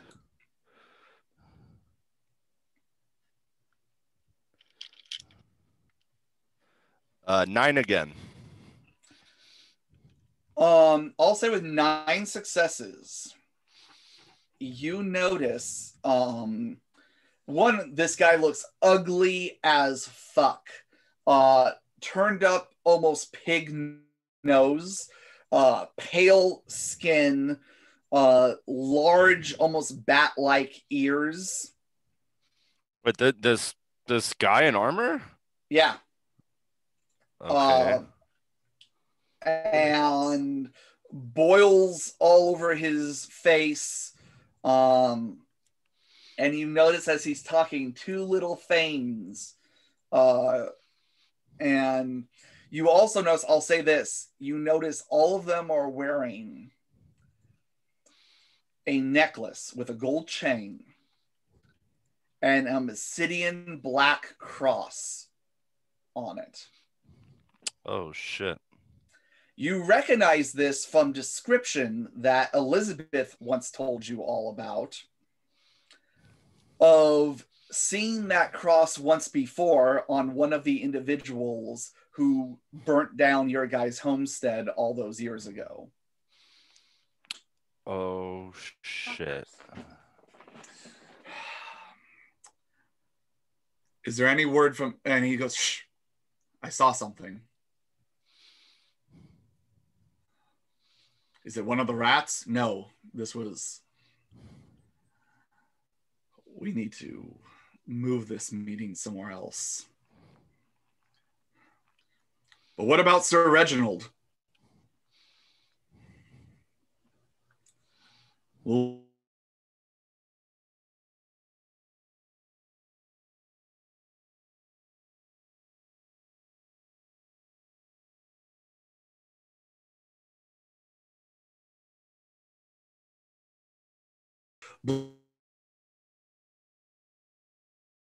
blonde-haired woman with her hair in a braid, that a very intricate braid that comes all the way down her back.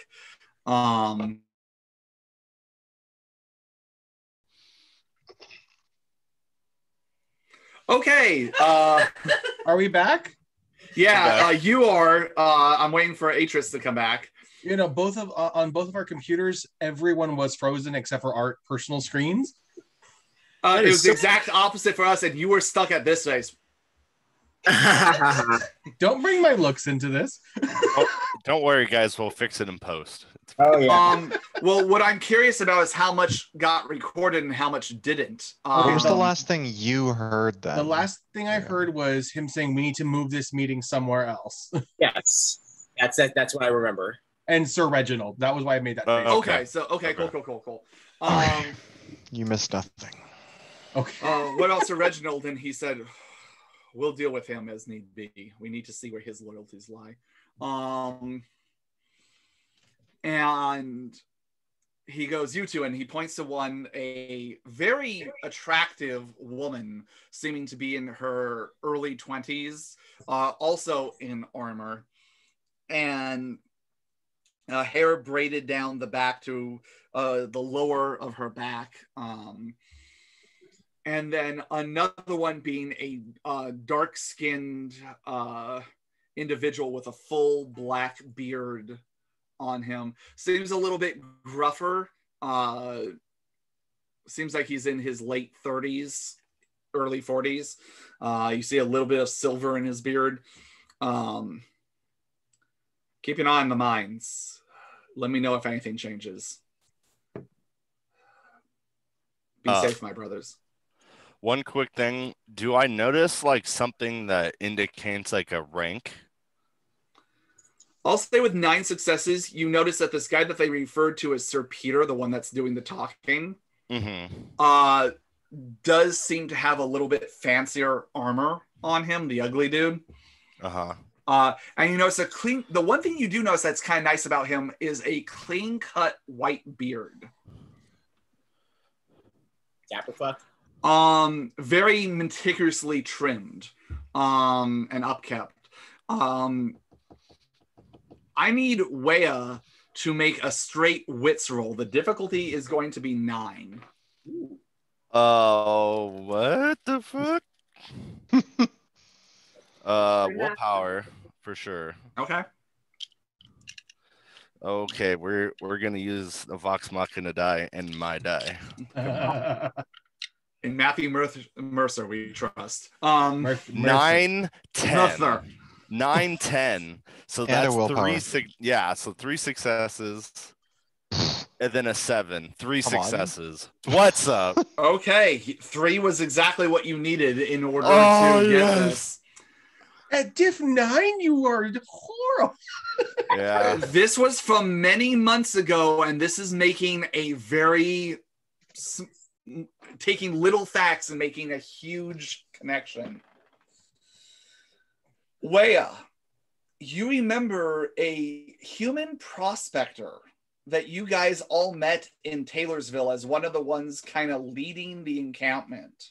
In Taylorsville, right? In Taylorsville, by the name of Peter Copperfield. Oh my god. Now, You know he wrote that down too. Yeah, I did write that down. now, Peter is not a completely uncommon name, so you don't have any proof. You have a suspicion at this point. But he also had a white, well-trimmed beard.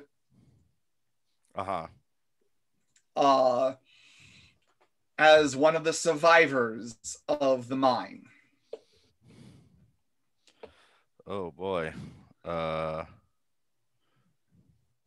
again, you didn't hear a last name. You just heard Sir Peter. And I'm just making a connection, but it could be whatever. It could be whatever. Until you got it is enough of a connection that you would want to get more evidence before you made a claim. For all you know, that was a different Peter, and that human's long since dead. Because you do see skeletal bodies there in what was the encampment. And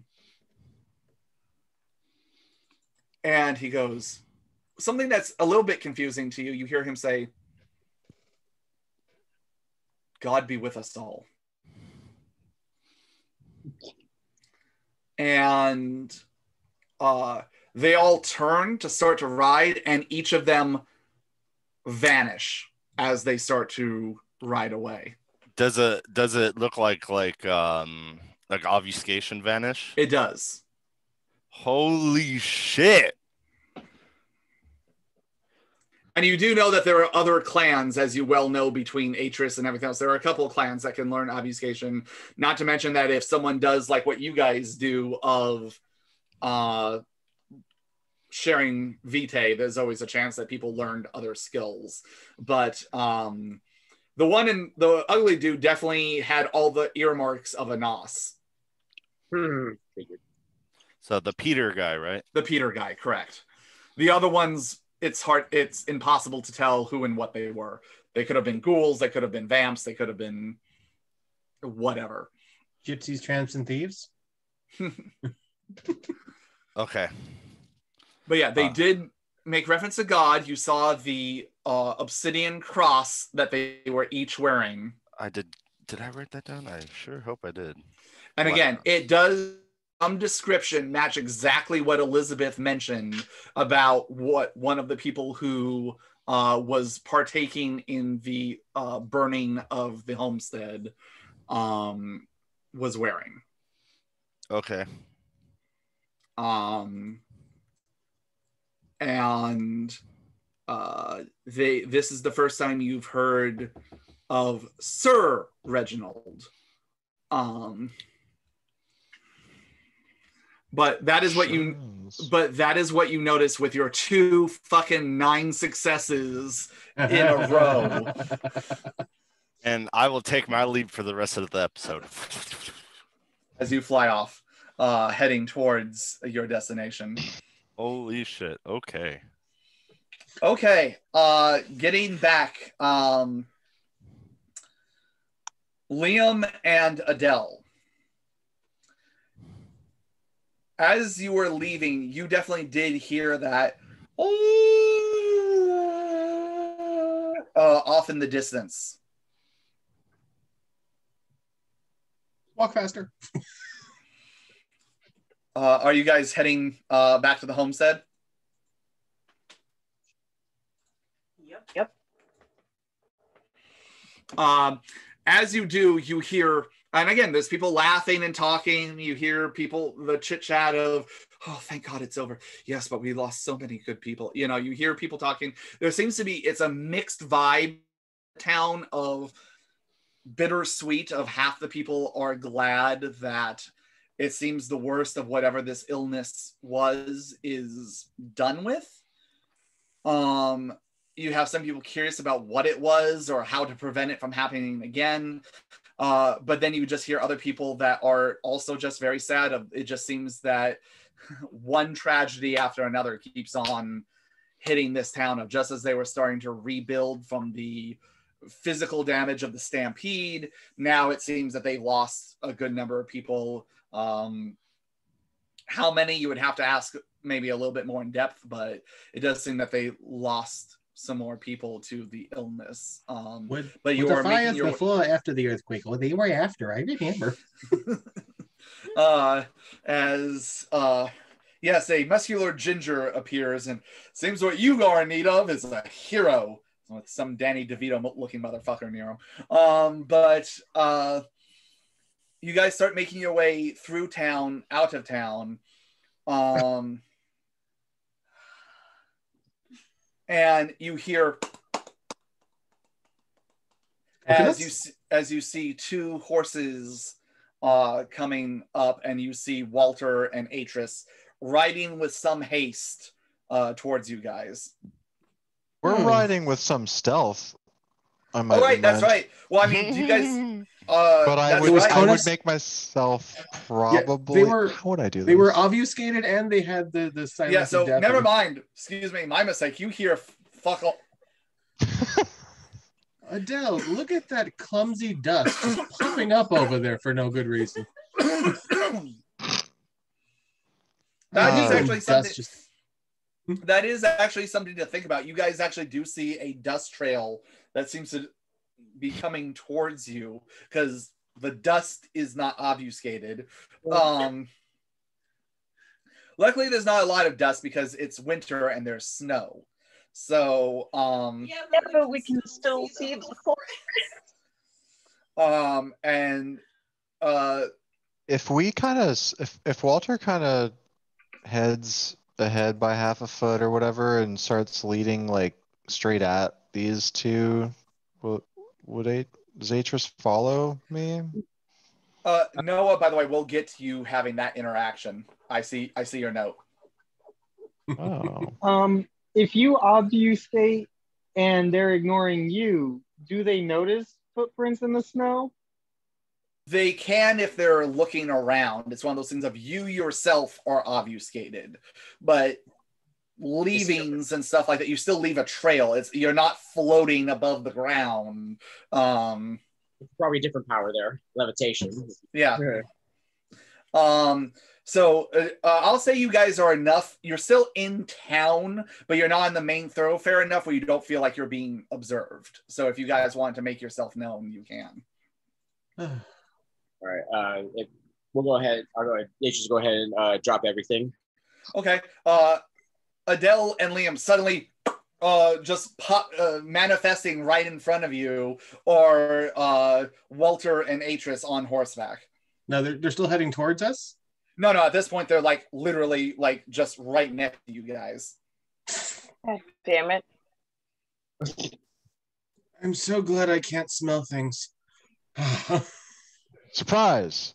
Sorry about that. I'm sure you may have heard the howling earlier. Oh, we did. What are you afraid to smell? Are you so scared you shit yourself?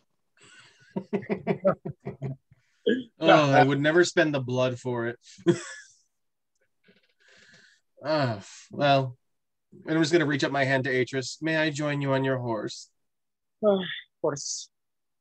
Do I need to roll for that? You're a very muted storyteller right now. I was saying that at this point, it's not like you're doing something mid-combat or anything, so you're able to help them up on your horses. But if I fail, it's still funny. Fine, then roll for it then. Dex plus athletics. Thank you. You're welcome. Damn, choose your own adventure story. I'm gonna roll for it. I'm just gonna get up on the goddamn horse. Miss Adele, if you'd like a ride, I think it'd be safer. I think we're being watched. I'm so glad I rolled. It's a 0. That's karma. Okay. So it's a 0, not a botch. So, Liam, Flips on the snow. Liam, you've been around horses. You know horses. You know how to get on horses. Are you trying to get onto Atris's horse? Yes, I'm like behind her. This horse has had quite an experience, and it sees you and sidesteps as you try to get on it. As it, and you just land in a puddle, and mud splashes up on your pants. Brown, muddy snow. Brown, muddy snow. Would you like to try it again, Liam? May as well.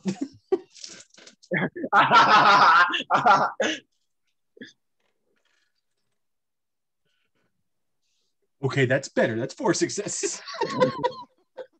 With help, you get on the horse. Okay, all 4 of you are on the horse. Are you riding back? Are you going to try and re-obfuscate, or are you just riding back with speed? Can you hide us again? Yeah, for good measure, and she'll go ahead and hide us. And how close are we to the homestead? You're out the main thoroughfare, but you're in like the residential area where you see some homes and stuff like that. So I'd say you guys riding are like 15-20 minutes away. Okay. Yeah, I should go ahead and spend another point for silence to death. Okay. You do that, and you guys start riding. I won't make you roll for the horses again. There, you go. Noah, as you have been left in the home, you've been hauling out dirt. You've been digging deeper, making quite a bit of noise as you're cracking down. And at this point, Bartleby has at least tried to clean up the poor human that's in the shed. But he's waiting for Walter to return because Walter said to not untie him until he was there to help. Henry is poring over his books. You see, Asmodeus is up in the loft if you want to go have a talk with him. You are muted, however, so having a talk with him would be easier without that. Certainly. I'll grab a bottle and head up to the loft after I'm done cleaning up my dirt. Okay. Like I said, it's gonna take you a while to clean up all the dirt. Like, I'll say how soon into your project do you head up there?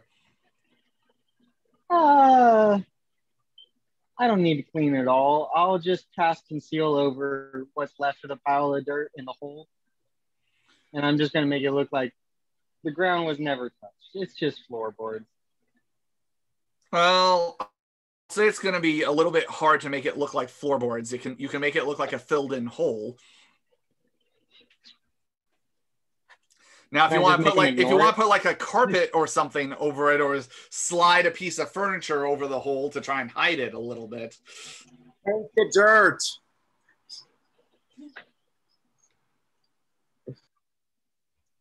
Nah, I'll just leave it as is. I'll Okay. head upstairs.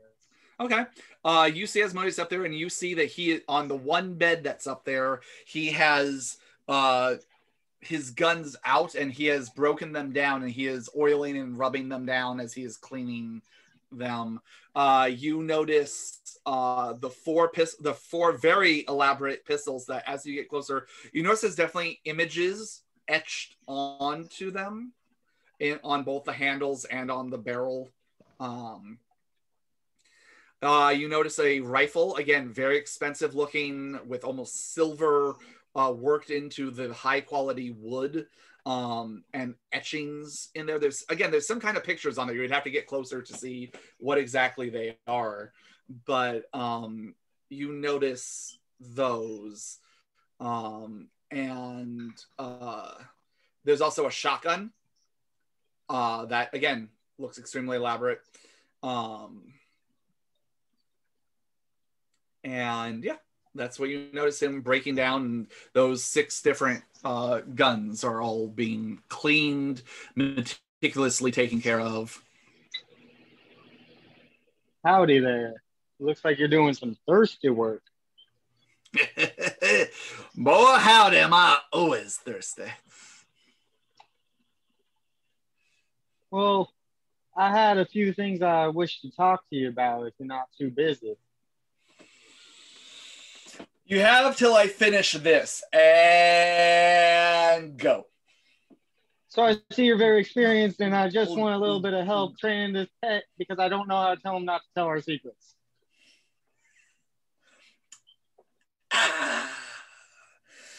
And done. As he throws it over the edge of the bottle, over the edge of the loft, you hear, and you hear Henry go, "Son of a bitch!"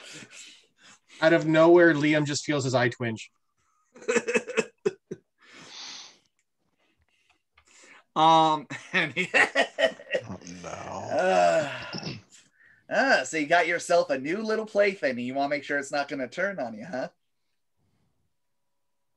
That's about the short of it. Well, never had one of those myself. Had some individuals I've invested in, but well, as he continues to put focus on his guns, and he starts putting them back together and clicking them into place.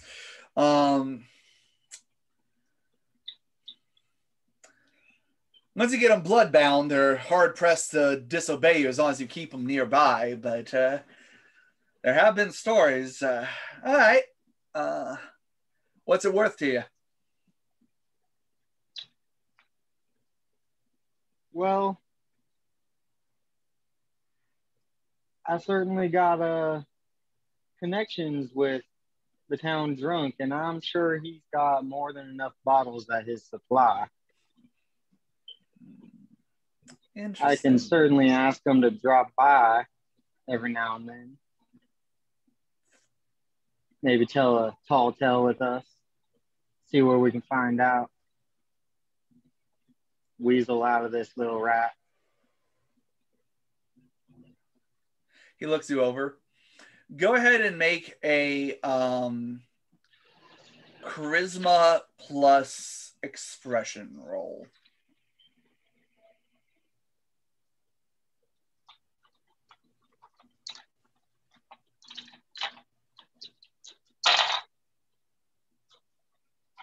Zero successes. I'm good enough about finding my own liquor, not that I mind the free ones you have provided for me, but you willing to make a deal? I'm willing to deal if the deal is good enough. How about a favor to be named later? If I need something, you come and you do what I ask. I've definitely been muscle before, and I can do what I'm told. Kind of what I figured your boss wanted me for. Yeah, let's not involve him. This is just between you and I. This is a little side business. You swear to it? I can swear on it.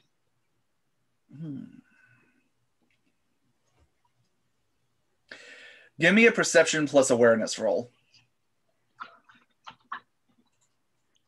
Ooh, you making it good.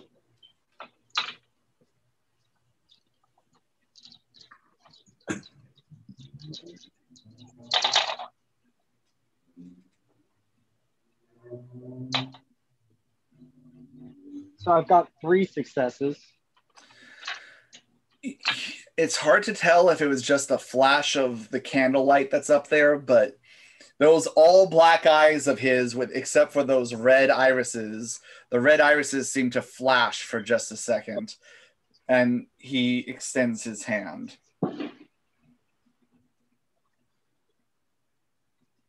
I get a little shaky and I go, Henry, you want to come witness something for prosterity's sake? He puts his finger on your lips.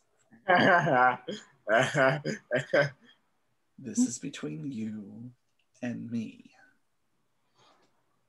Do we have a deal? Now, you're not going to make this boss angry now, are you? Now, why would I do a thing like that? All right. You take the hand as you feel it get warm for a second, almost uncomfortably warm. And you look down at your hand and you notice little red veins kind of spider their way into your hand and then disappear. It flashes for like a millisecond and then is gone. All right, then. Let's go talk to your pet. And he finishes putting together his guns, holsters. I'll say, go ahead and give me a perception alertness. We'll say difficulty is 8 to see how quickly you can watch.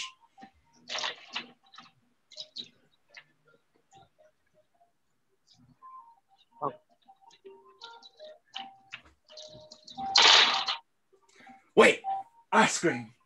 That's my background. As far as I know, David's eating some. I have mine. Asmodeus just loves those orange pops, dude. Right? It's just a guy driving a donkey with like a little band playing in the background. Oh my god. Get one that has the bubble gum. 4 successes? Yes. You notice on 2 of the pistols, on the handle of one is a beautifully engraved silver woman, completely naked, just hair flowing behind her, looks just and almost looking at you with seductive eyes. And the other pistol that you catch a glimpse of at 4 successes, you notice it looks like a man, and he's reaching around the handle and trying to grab at a pouch that another individual has carved on the other side and trying to like take it from them, like reaching around the side of the handle. And that's what you notice on the others. He puts away quick enough that you don't quite make out the drawings. Mm-hmm. I will say that from your limited, you're not in any means an expert in firearms or anything, but these are expensive things. These are probably some of the most expensive, best quality firearms you have seen in your entire existence.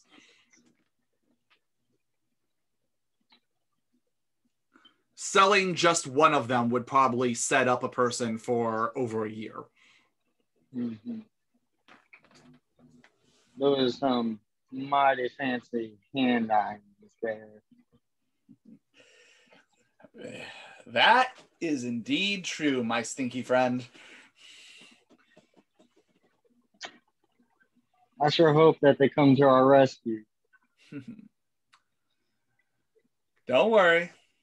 My kids play nice when I tell them to.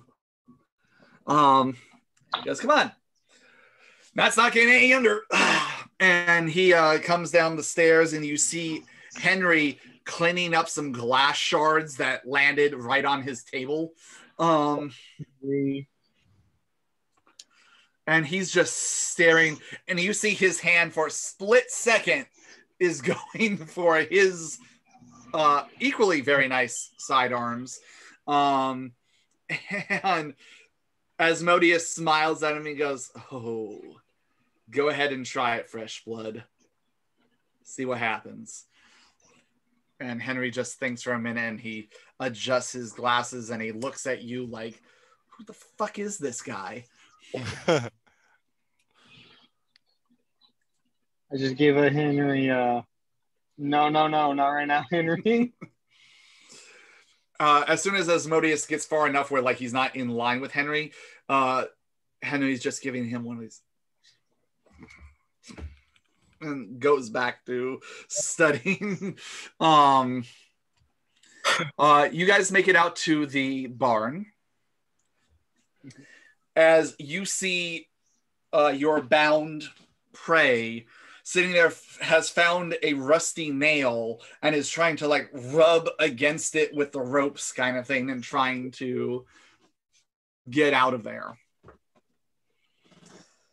And Asmodeus stops you for a second and he goes, "If you're asking for my help, we're doing this my way.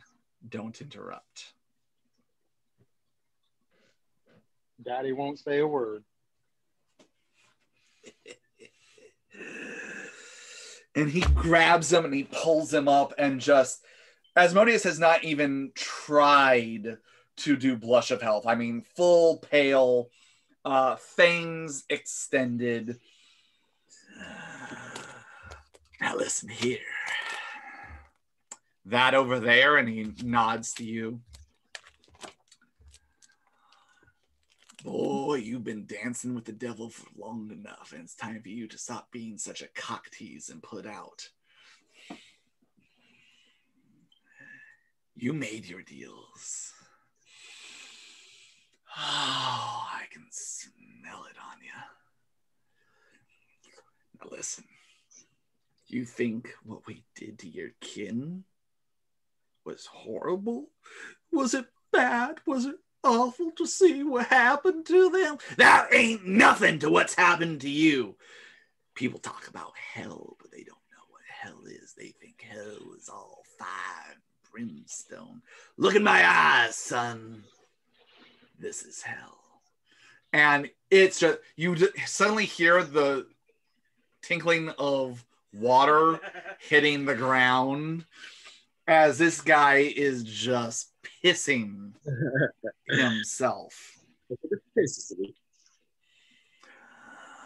know what you did. I know who you did it to. I know what keeps you up at night long before this. You think you don't care. You think you're past it, but you're not. Here's what you're going to do. And he looks for a moment at him, and you see you're kind of standing to a point where you can't really see. You can only kind of see his back. But the guy starts, he can't even scream. It's just, so, yeah. And then you see him change. You know this. This is Obfuscate. This is Mask of 1,000 Faces. And you see a woman. What did you do to me? I had a husband at home, child. We were happy. And then suddenly the voice just changed and turns into this horrible, "What did you do to me?" And it's just, and then you see him turn back to Asmodeus. "Your sins have come home to roost, boy. Jericho, is it? Listen, Jericho.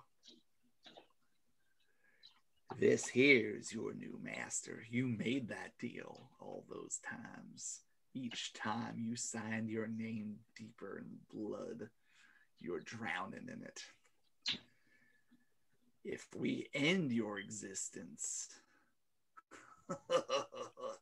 you'll swim in oceans of it. The only hope for you to escape the pit is to survive for a little bit longer. And the only way you're going to do that is listen to everything he tells you. Don't ask questions. Don't think about it. You do what he tells you to do and nothing else. Your existence is to answer to him. Beyond that's what he chooses to tell you. You don't speak unless spoken to. You don't think unless we tell you to think. You don't take a shit without his permission from now on. Because if you do anything else, I'm going to find you.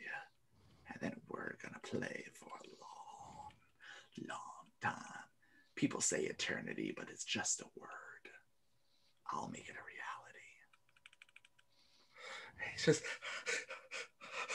He's just nodding and shaking, and he drops him on the ground. That was fun. Anyway, I'll see you back inside. And he go ahead and he heads back inside the house. So that's how that's done. I thought it would be something like this, but they acted so negative when I was trying to be nice. Wet blankets, every one of them. God damn it. I go over to right before Asmodeus puts his hand on your shoulder. Stick with me, kid. I'll show you a few things. And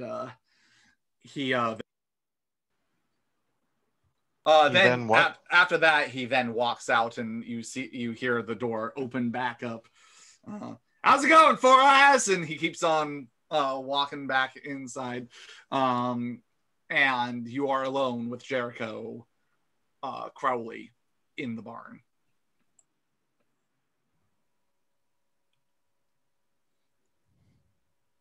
Muted.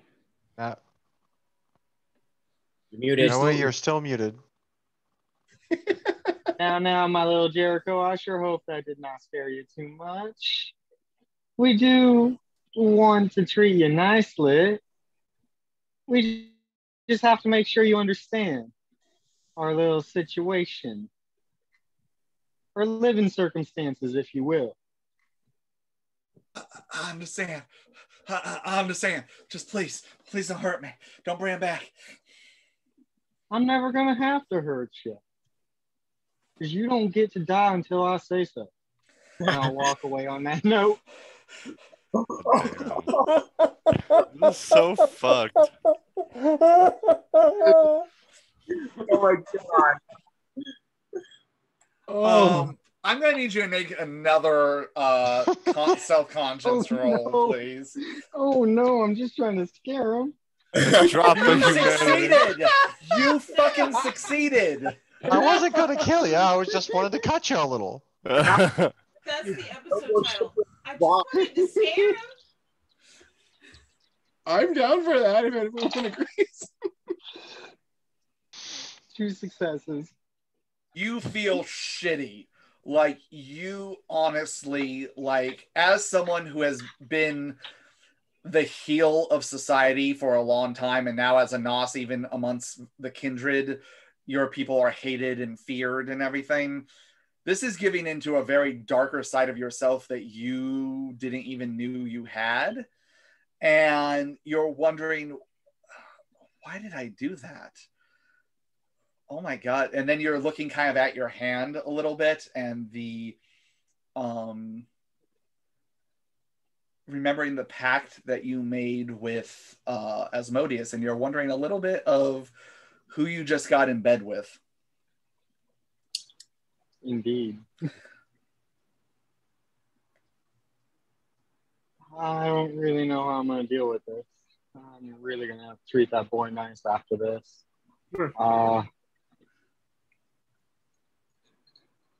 I sure hope you won't take this too hard. And by the way, I'll say about as you walk out, you hear,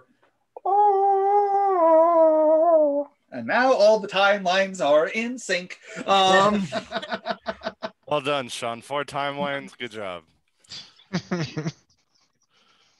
All right. Wow. So it takes you, I'll say it's going to take you the better part of like, you are still working to get the dirt out. This is a bigger this is taking the rest of the night to try and get the dirt out and everything else. And as you're mid working, you hear nothing as I didn't quite fall for it this time.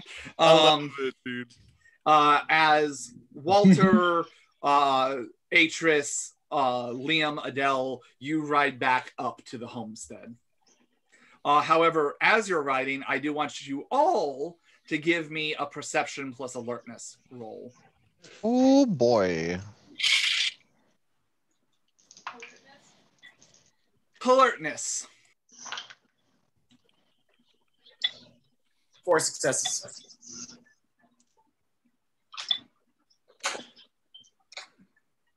Oh dang. 5. High rolls tonight. I have not had a bad roll tonight as Walter. Oh, same. Wow. Okay, so Walter's dying tonight now that he put that in the ether. Like, wow, he just jinxed himself. There's tempting fate and there's giving fate a lap dance, sir. First time. I don't like that. How many times can Walter die in one game? He gets knocked down, but he gets up again. But you're already dead. Yeah, I said that in the intro. God damn it.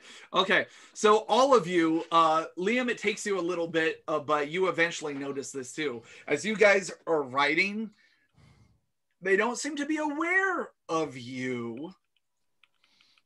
But you then notice as you're looking behind, as you guys are keeping an eye out, a couple of wolves come out from the sides and they are sniffing. They like are coming out of full run and then stop and are sniffing the trail left behind by your horses as they pick up the scent and then start chasing behind.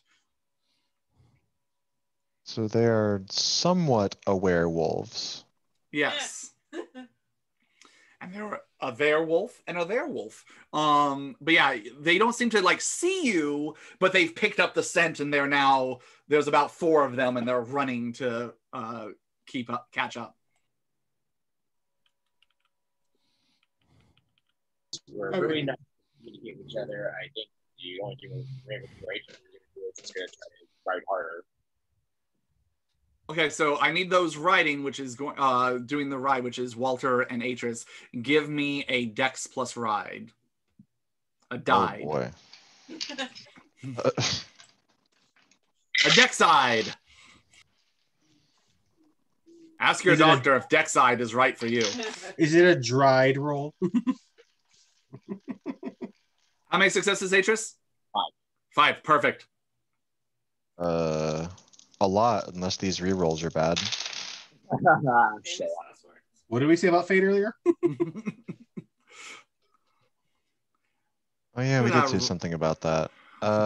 Walter got 9 successes on this. There you go. Both there is no motivation like self-preservation. So you guys ride hard, you make it past the fence. And as you do, the wolves only seconds behind you as they were picking up pace too, slide to a halt right at the fence as they're growling and snarling, pacing like animals back and forth, trying to see a way in before giving up and turning and scattering out into the plains. Oh, so they do leave quickly. Okay. All right. Do I hear the wolves if I don't hear the horses? Give me a perception alertness. Difficulty is going to be 8 because it's not a really loud noise. Idris would be dropping, obviously, and silent as soon as they're slipping inside, but she would have been silent. They would have been silent. Okay. Just 2. You hear a little bit of some kind of commotion outside, and then as H drops it, you hear some nervous horse. Definitely some spooked horses. That's just what Liam sounds like. Liam just sitting there on the back of Atrus and starts.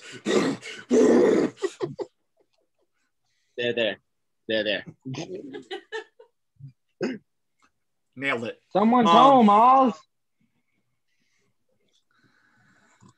Bartleby goes, I'm sure they'll want me to stable their horses. I'll be right back. And he goes out, and Henry looks up, nods, and he goes, all right, well, send them my way when they're ready to talk. And Asminus goes, did they bring me anything to drink or eat? You didn't ask for anything. I shouldn't have to, fancy pants. Well, only Adele can talk to minds, but we're not mind readers. Anyway, so that exchange happens, and you see Bartleby come out. Master, everyone, welcome back. I hope your trip was successful. Minus this last bit, it was fine. Actually, I got clothes for the young lad. Noah, did you want me to have him dressed, or?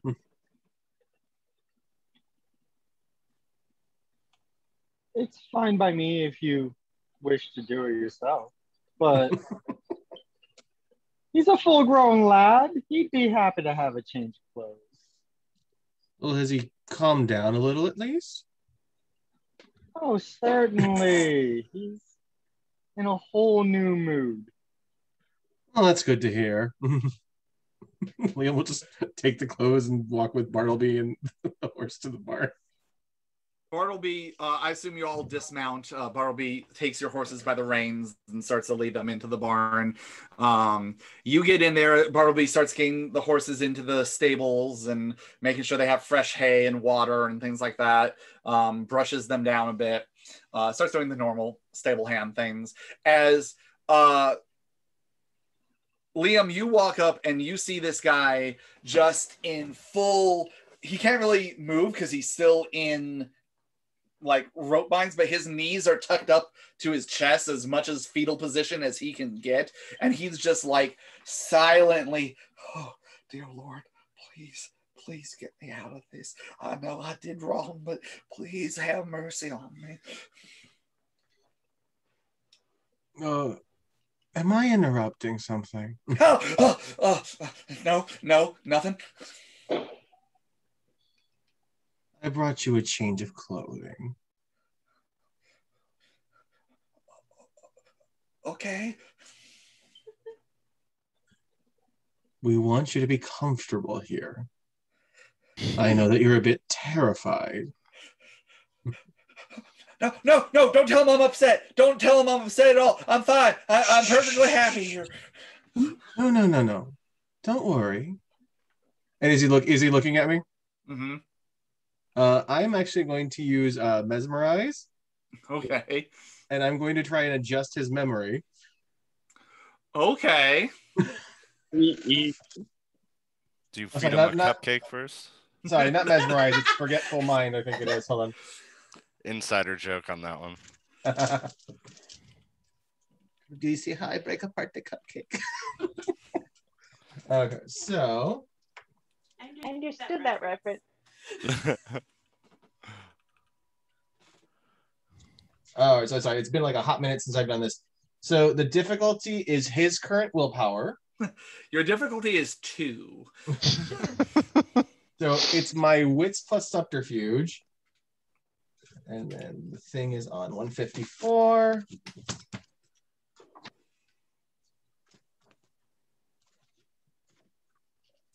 Are you going to rewrite his past to make him think he's a chicken?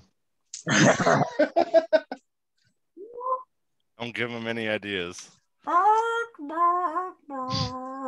If he can provide eggs for this house, I'm happy with him. So my difficulty's 4? 2. Oh, 2. Okay. He is a broken individual. He is.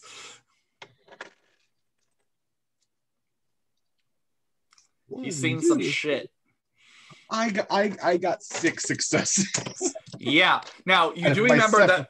Now, if you're doing Oh. the ability, Oh. if you're doing this ability, it does take time. It's not a flash in the pan thing. It's very much like actual hypnosis. Yeah. You're going and- into a deep sleep. You're telling me, and it's more like rewriting.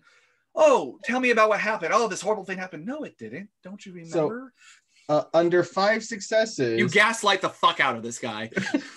under 5 successes, I can reconstruct entire periods of his life. Oh yeah, absolutely. It takes you, I'm gonna say it's gonna take you the better part of like an hour or two if you really want to do that length of time, but you can do it.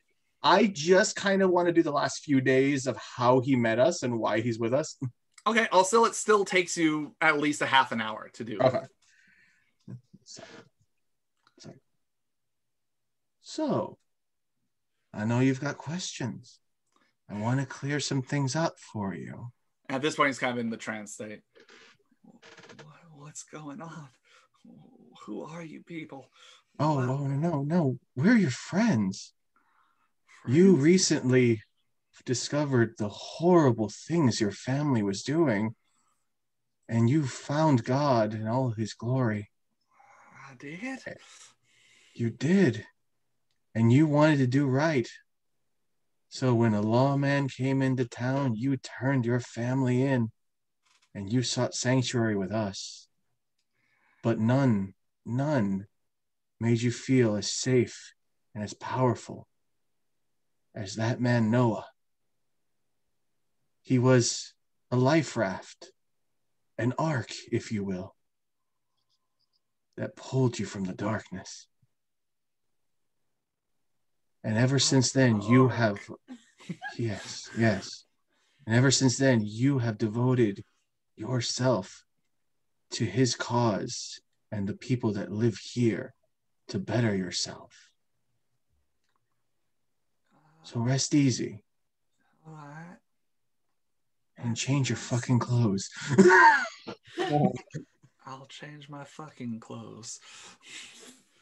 And you go on with this for a good part. It's a lot of him going, no, this is my memory, and you going, no, it's not. This is your memory. Oh, gaslighting. Yeah, so I'm really just tailoring him to be like, he's very now. loyal. Let me ask you this: Are you leaving anything about what you guys are, so it's not a shock again when it gets revealed? No, yeah, I'll tell us like, no, we are different creatures, and we are here to help the community. Okay, sent by God, of course. To, Well, if he believes as he says he does, God created all things. Right. I mean, he doesn't know what avenging angels look like. Sometimes Doesn't he remember the good scripture that says, "Be not afraid"? Well, this is why. So The Bible never told me these angels would smell so bad. They're of God's earth. So get some rest, and when you're ready, I'll send Noah back here to get you out. We had to make sure that we put you in here for your safety. Oh, by the way, you tell him to change his clothes. Are you going to let him out of his confines? Oh, that's what I'm telling you. It's like, I will send Noah for you. We put you in here to make sure that your father and your brothers didn't come through. I'll leave these here, and I'll come back with Noah and a key for you, okay? Because is he shackled, or is he just bound? He is tied He's up with like ropes. hog-tied. Yeah. Oh, okay. Then I'll undo those. Okay. You even erases a memory of him being hogtied, because if he's your partner, then he wouldn't do that. Okay. You all notice that Liam has been gone for like a half an hour. What's he doing in there? I thought he was just gonna change his clothes and leave. What is he up to? He's up to something. Been gone too long. I don't think he's in any danger, but I don't know if he's working over your guru more so than you have, Noah. That is a lot of dirt.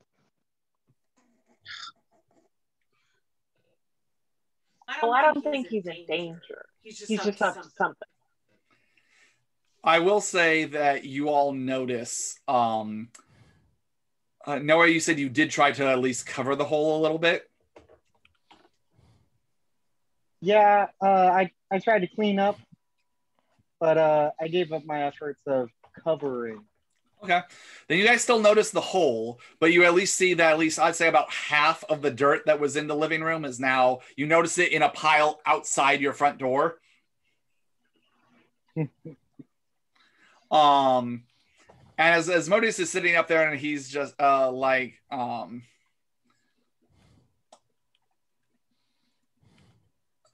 see, he looks at the two of you all entering, and to Atris in Arabic, he says, I swear to all that is holy, if you don't end your dealings with this guy soon, I'm going to end him. And she'll just reply back in Arabic. It's like, it's as temporary as it's going to be. We trust us. We don't want him around any longer either. He is awful. That's putting it lightly. As speak of the devil, you hear Asmodeus as he comes down the stairs and goes, well, what's all this waiting around for? What'd you all find? What did our little pup tell us? Well, I was hoping for Liam to get back to my shed, but the key was to find some missing eyeballs from the chieftain.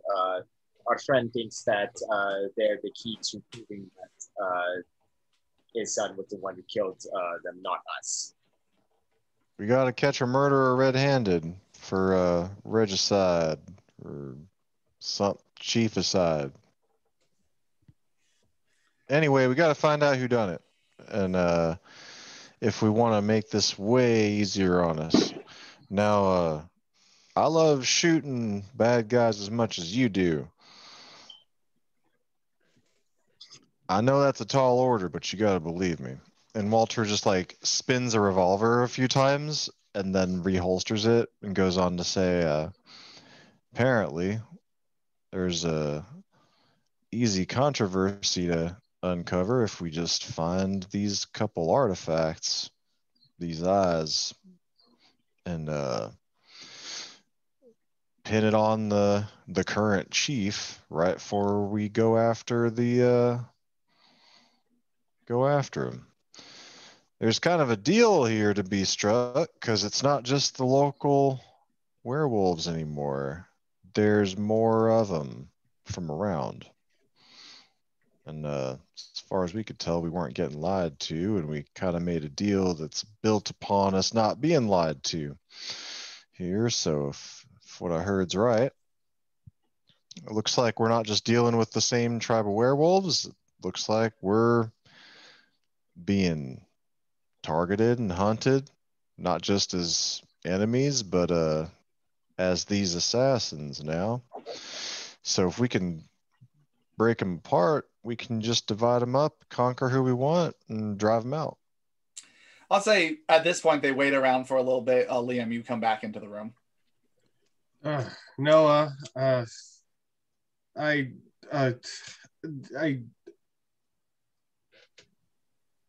I'm not mad at you. I'm just mad at the dirt.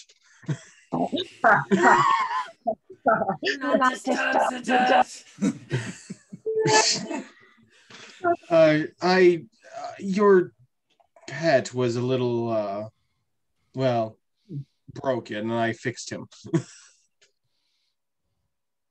He should be much more compliant now. Oh, and in case anyone asks, he now believes that we're his saviors.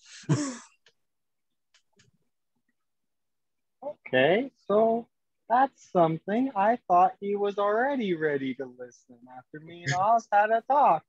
He was ready to listen out of fear. He's now ready to listen because he believes that you personally saved him from eternal damnation of his family and their dealings.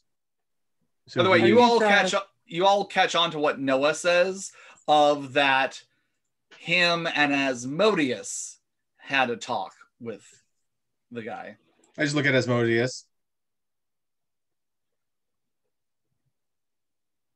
he had to go and undo all the fun I had.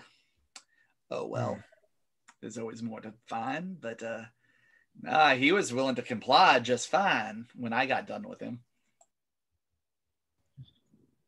Well, I do like to make sure that we can keep up appearances. Anyways, so I did take a cue from Noah. There's a lovely little gossip hound in town that we went to go see, and I did blood her for the first evening because I think she would be a very convenient portion to get additional news from town. Did she know you did it? No.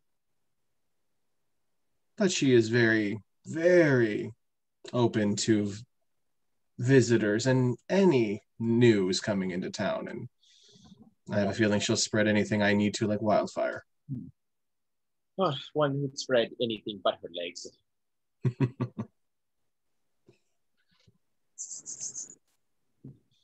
Well, I was just telling these that what we heard from the kid who came to see us. We made a kind of a bargain, bit of a deal. Idea is if we can manage to find proof that this son of the chief murdered the chief, then and it'll cause them to kind of fight themselves, then they agree to leave. They agree to leave the area. The deal is we're not going to go hunting them down if they go to leave. And I figured that's already been our mission to begin with, so doesn't change anything that we were going to do, except gives us a different way to get it done if we need. This also means that we get to keep our initial promises of sparing the innocent for Morokuro. Granted, I know that it's not necessarily your wish, Asmodeus, but we did make bargains, and I do like keeping my deals, especially when they do. There's still killing to be done. Don't you worry. Well, good. I hate to think that I came down here just so you all could bask in my glory. Well, I do have an idea or two. I know Adele did go at some point into the astral plane to seek out the other anchor that was in the area. I don't know if it's possible to find Morokuro's soul, but we also do have that handy little monocle that Walter has in his pocket. And if his son were to utilize it, he might be able to communicate with his father one last time.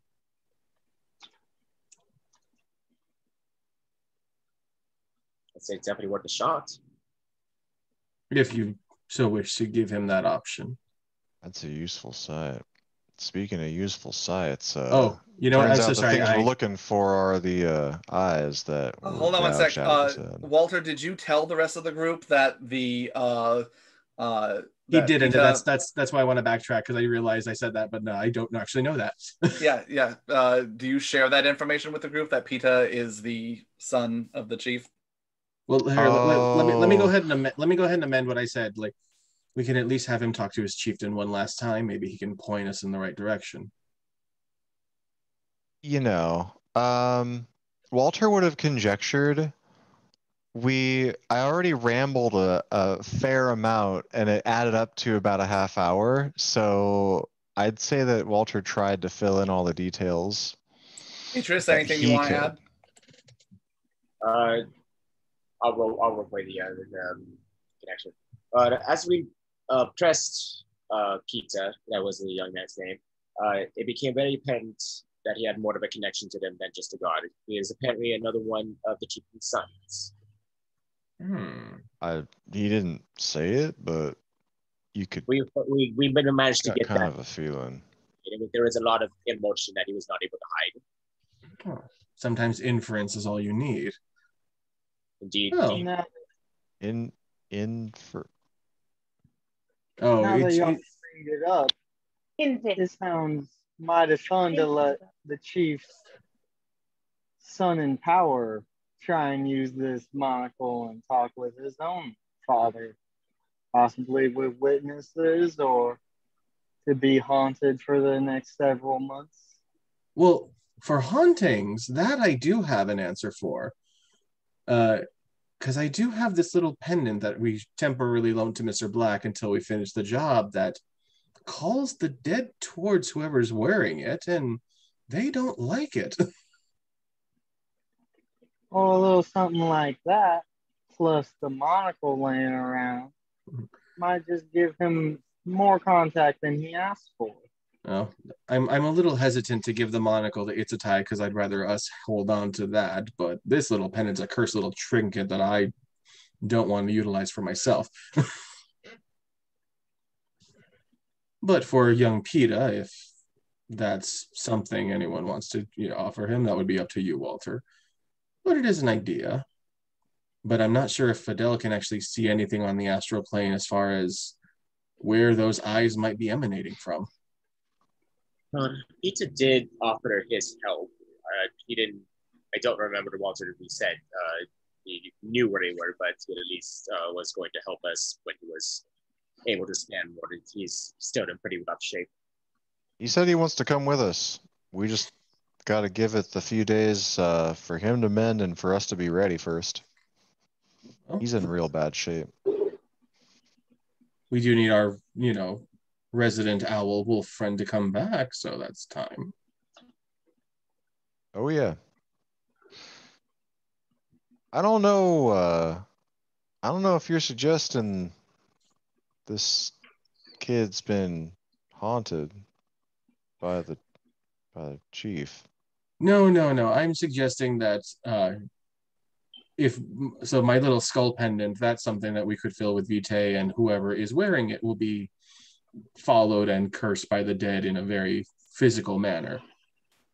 That is something that we could do to him. The monocle is something that I would suggest we offer to Peta just to see if he could see his father's spirit one last time. But that's really neither here nor there.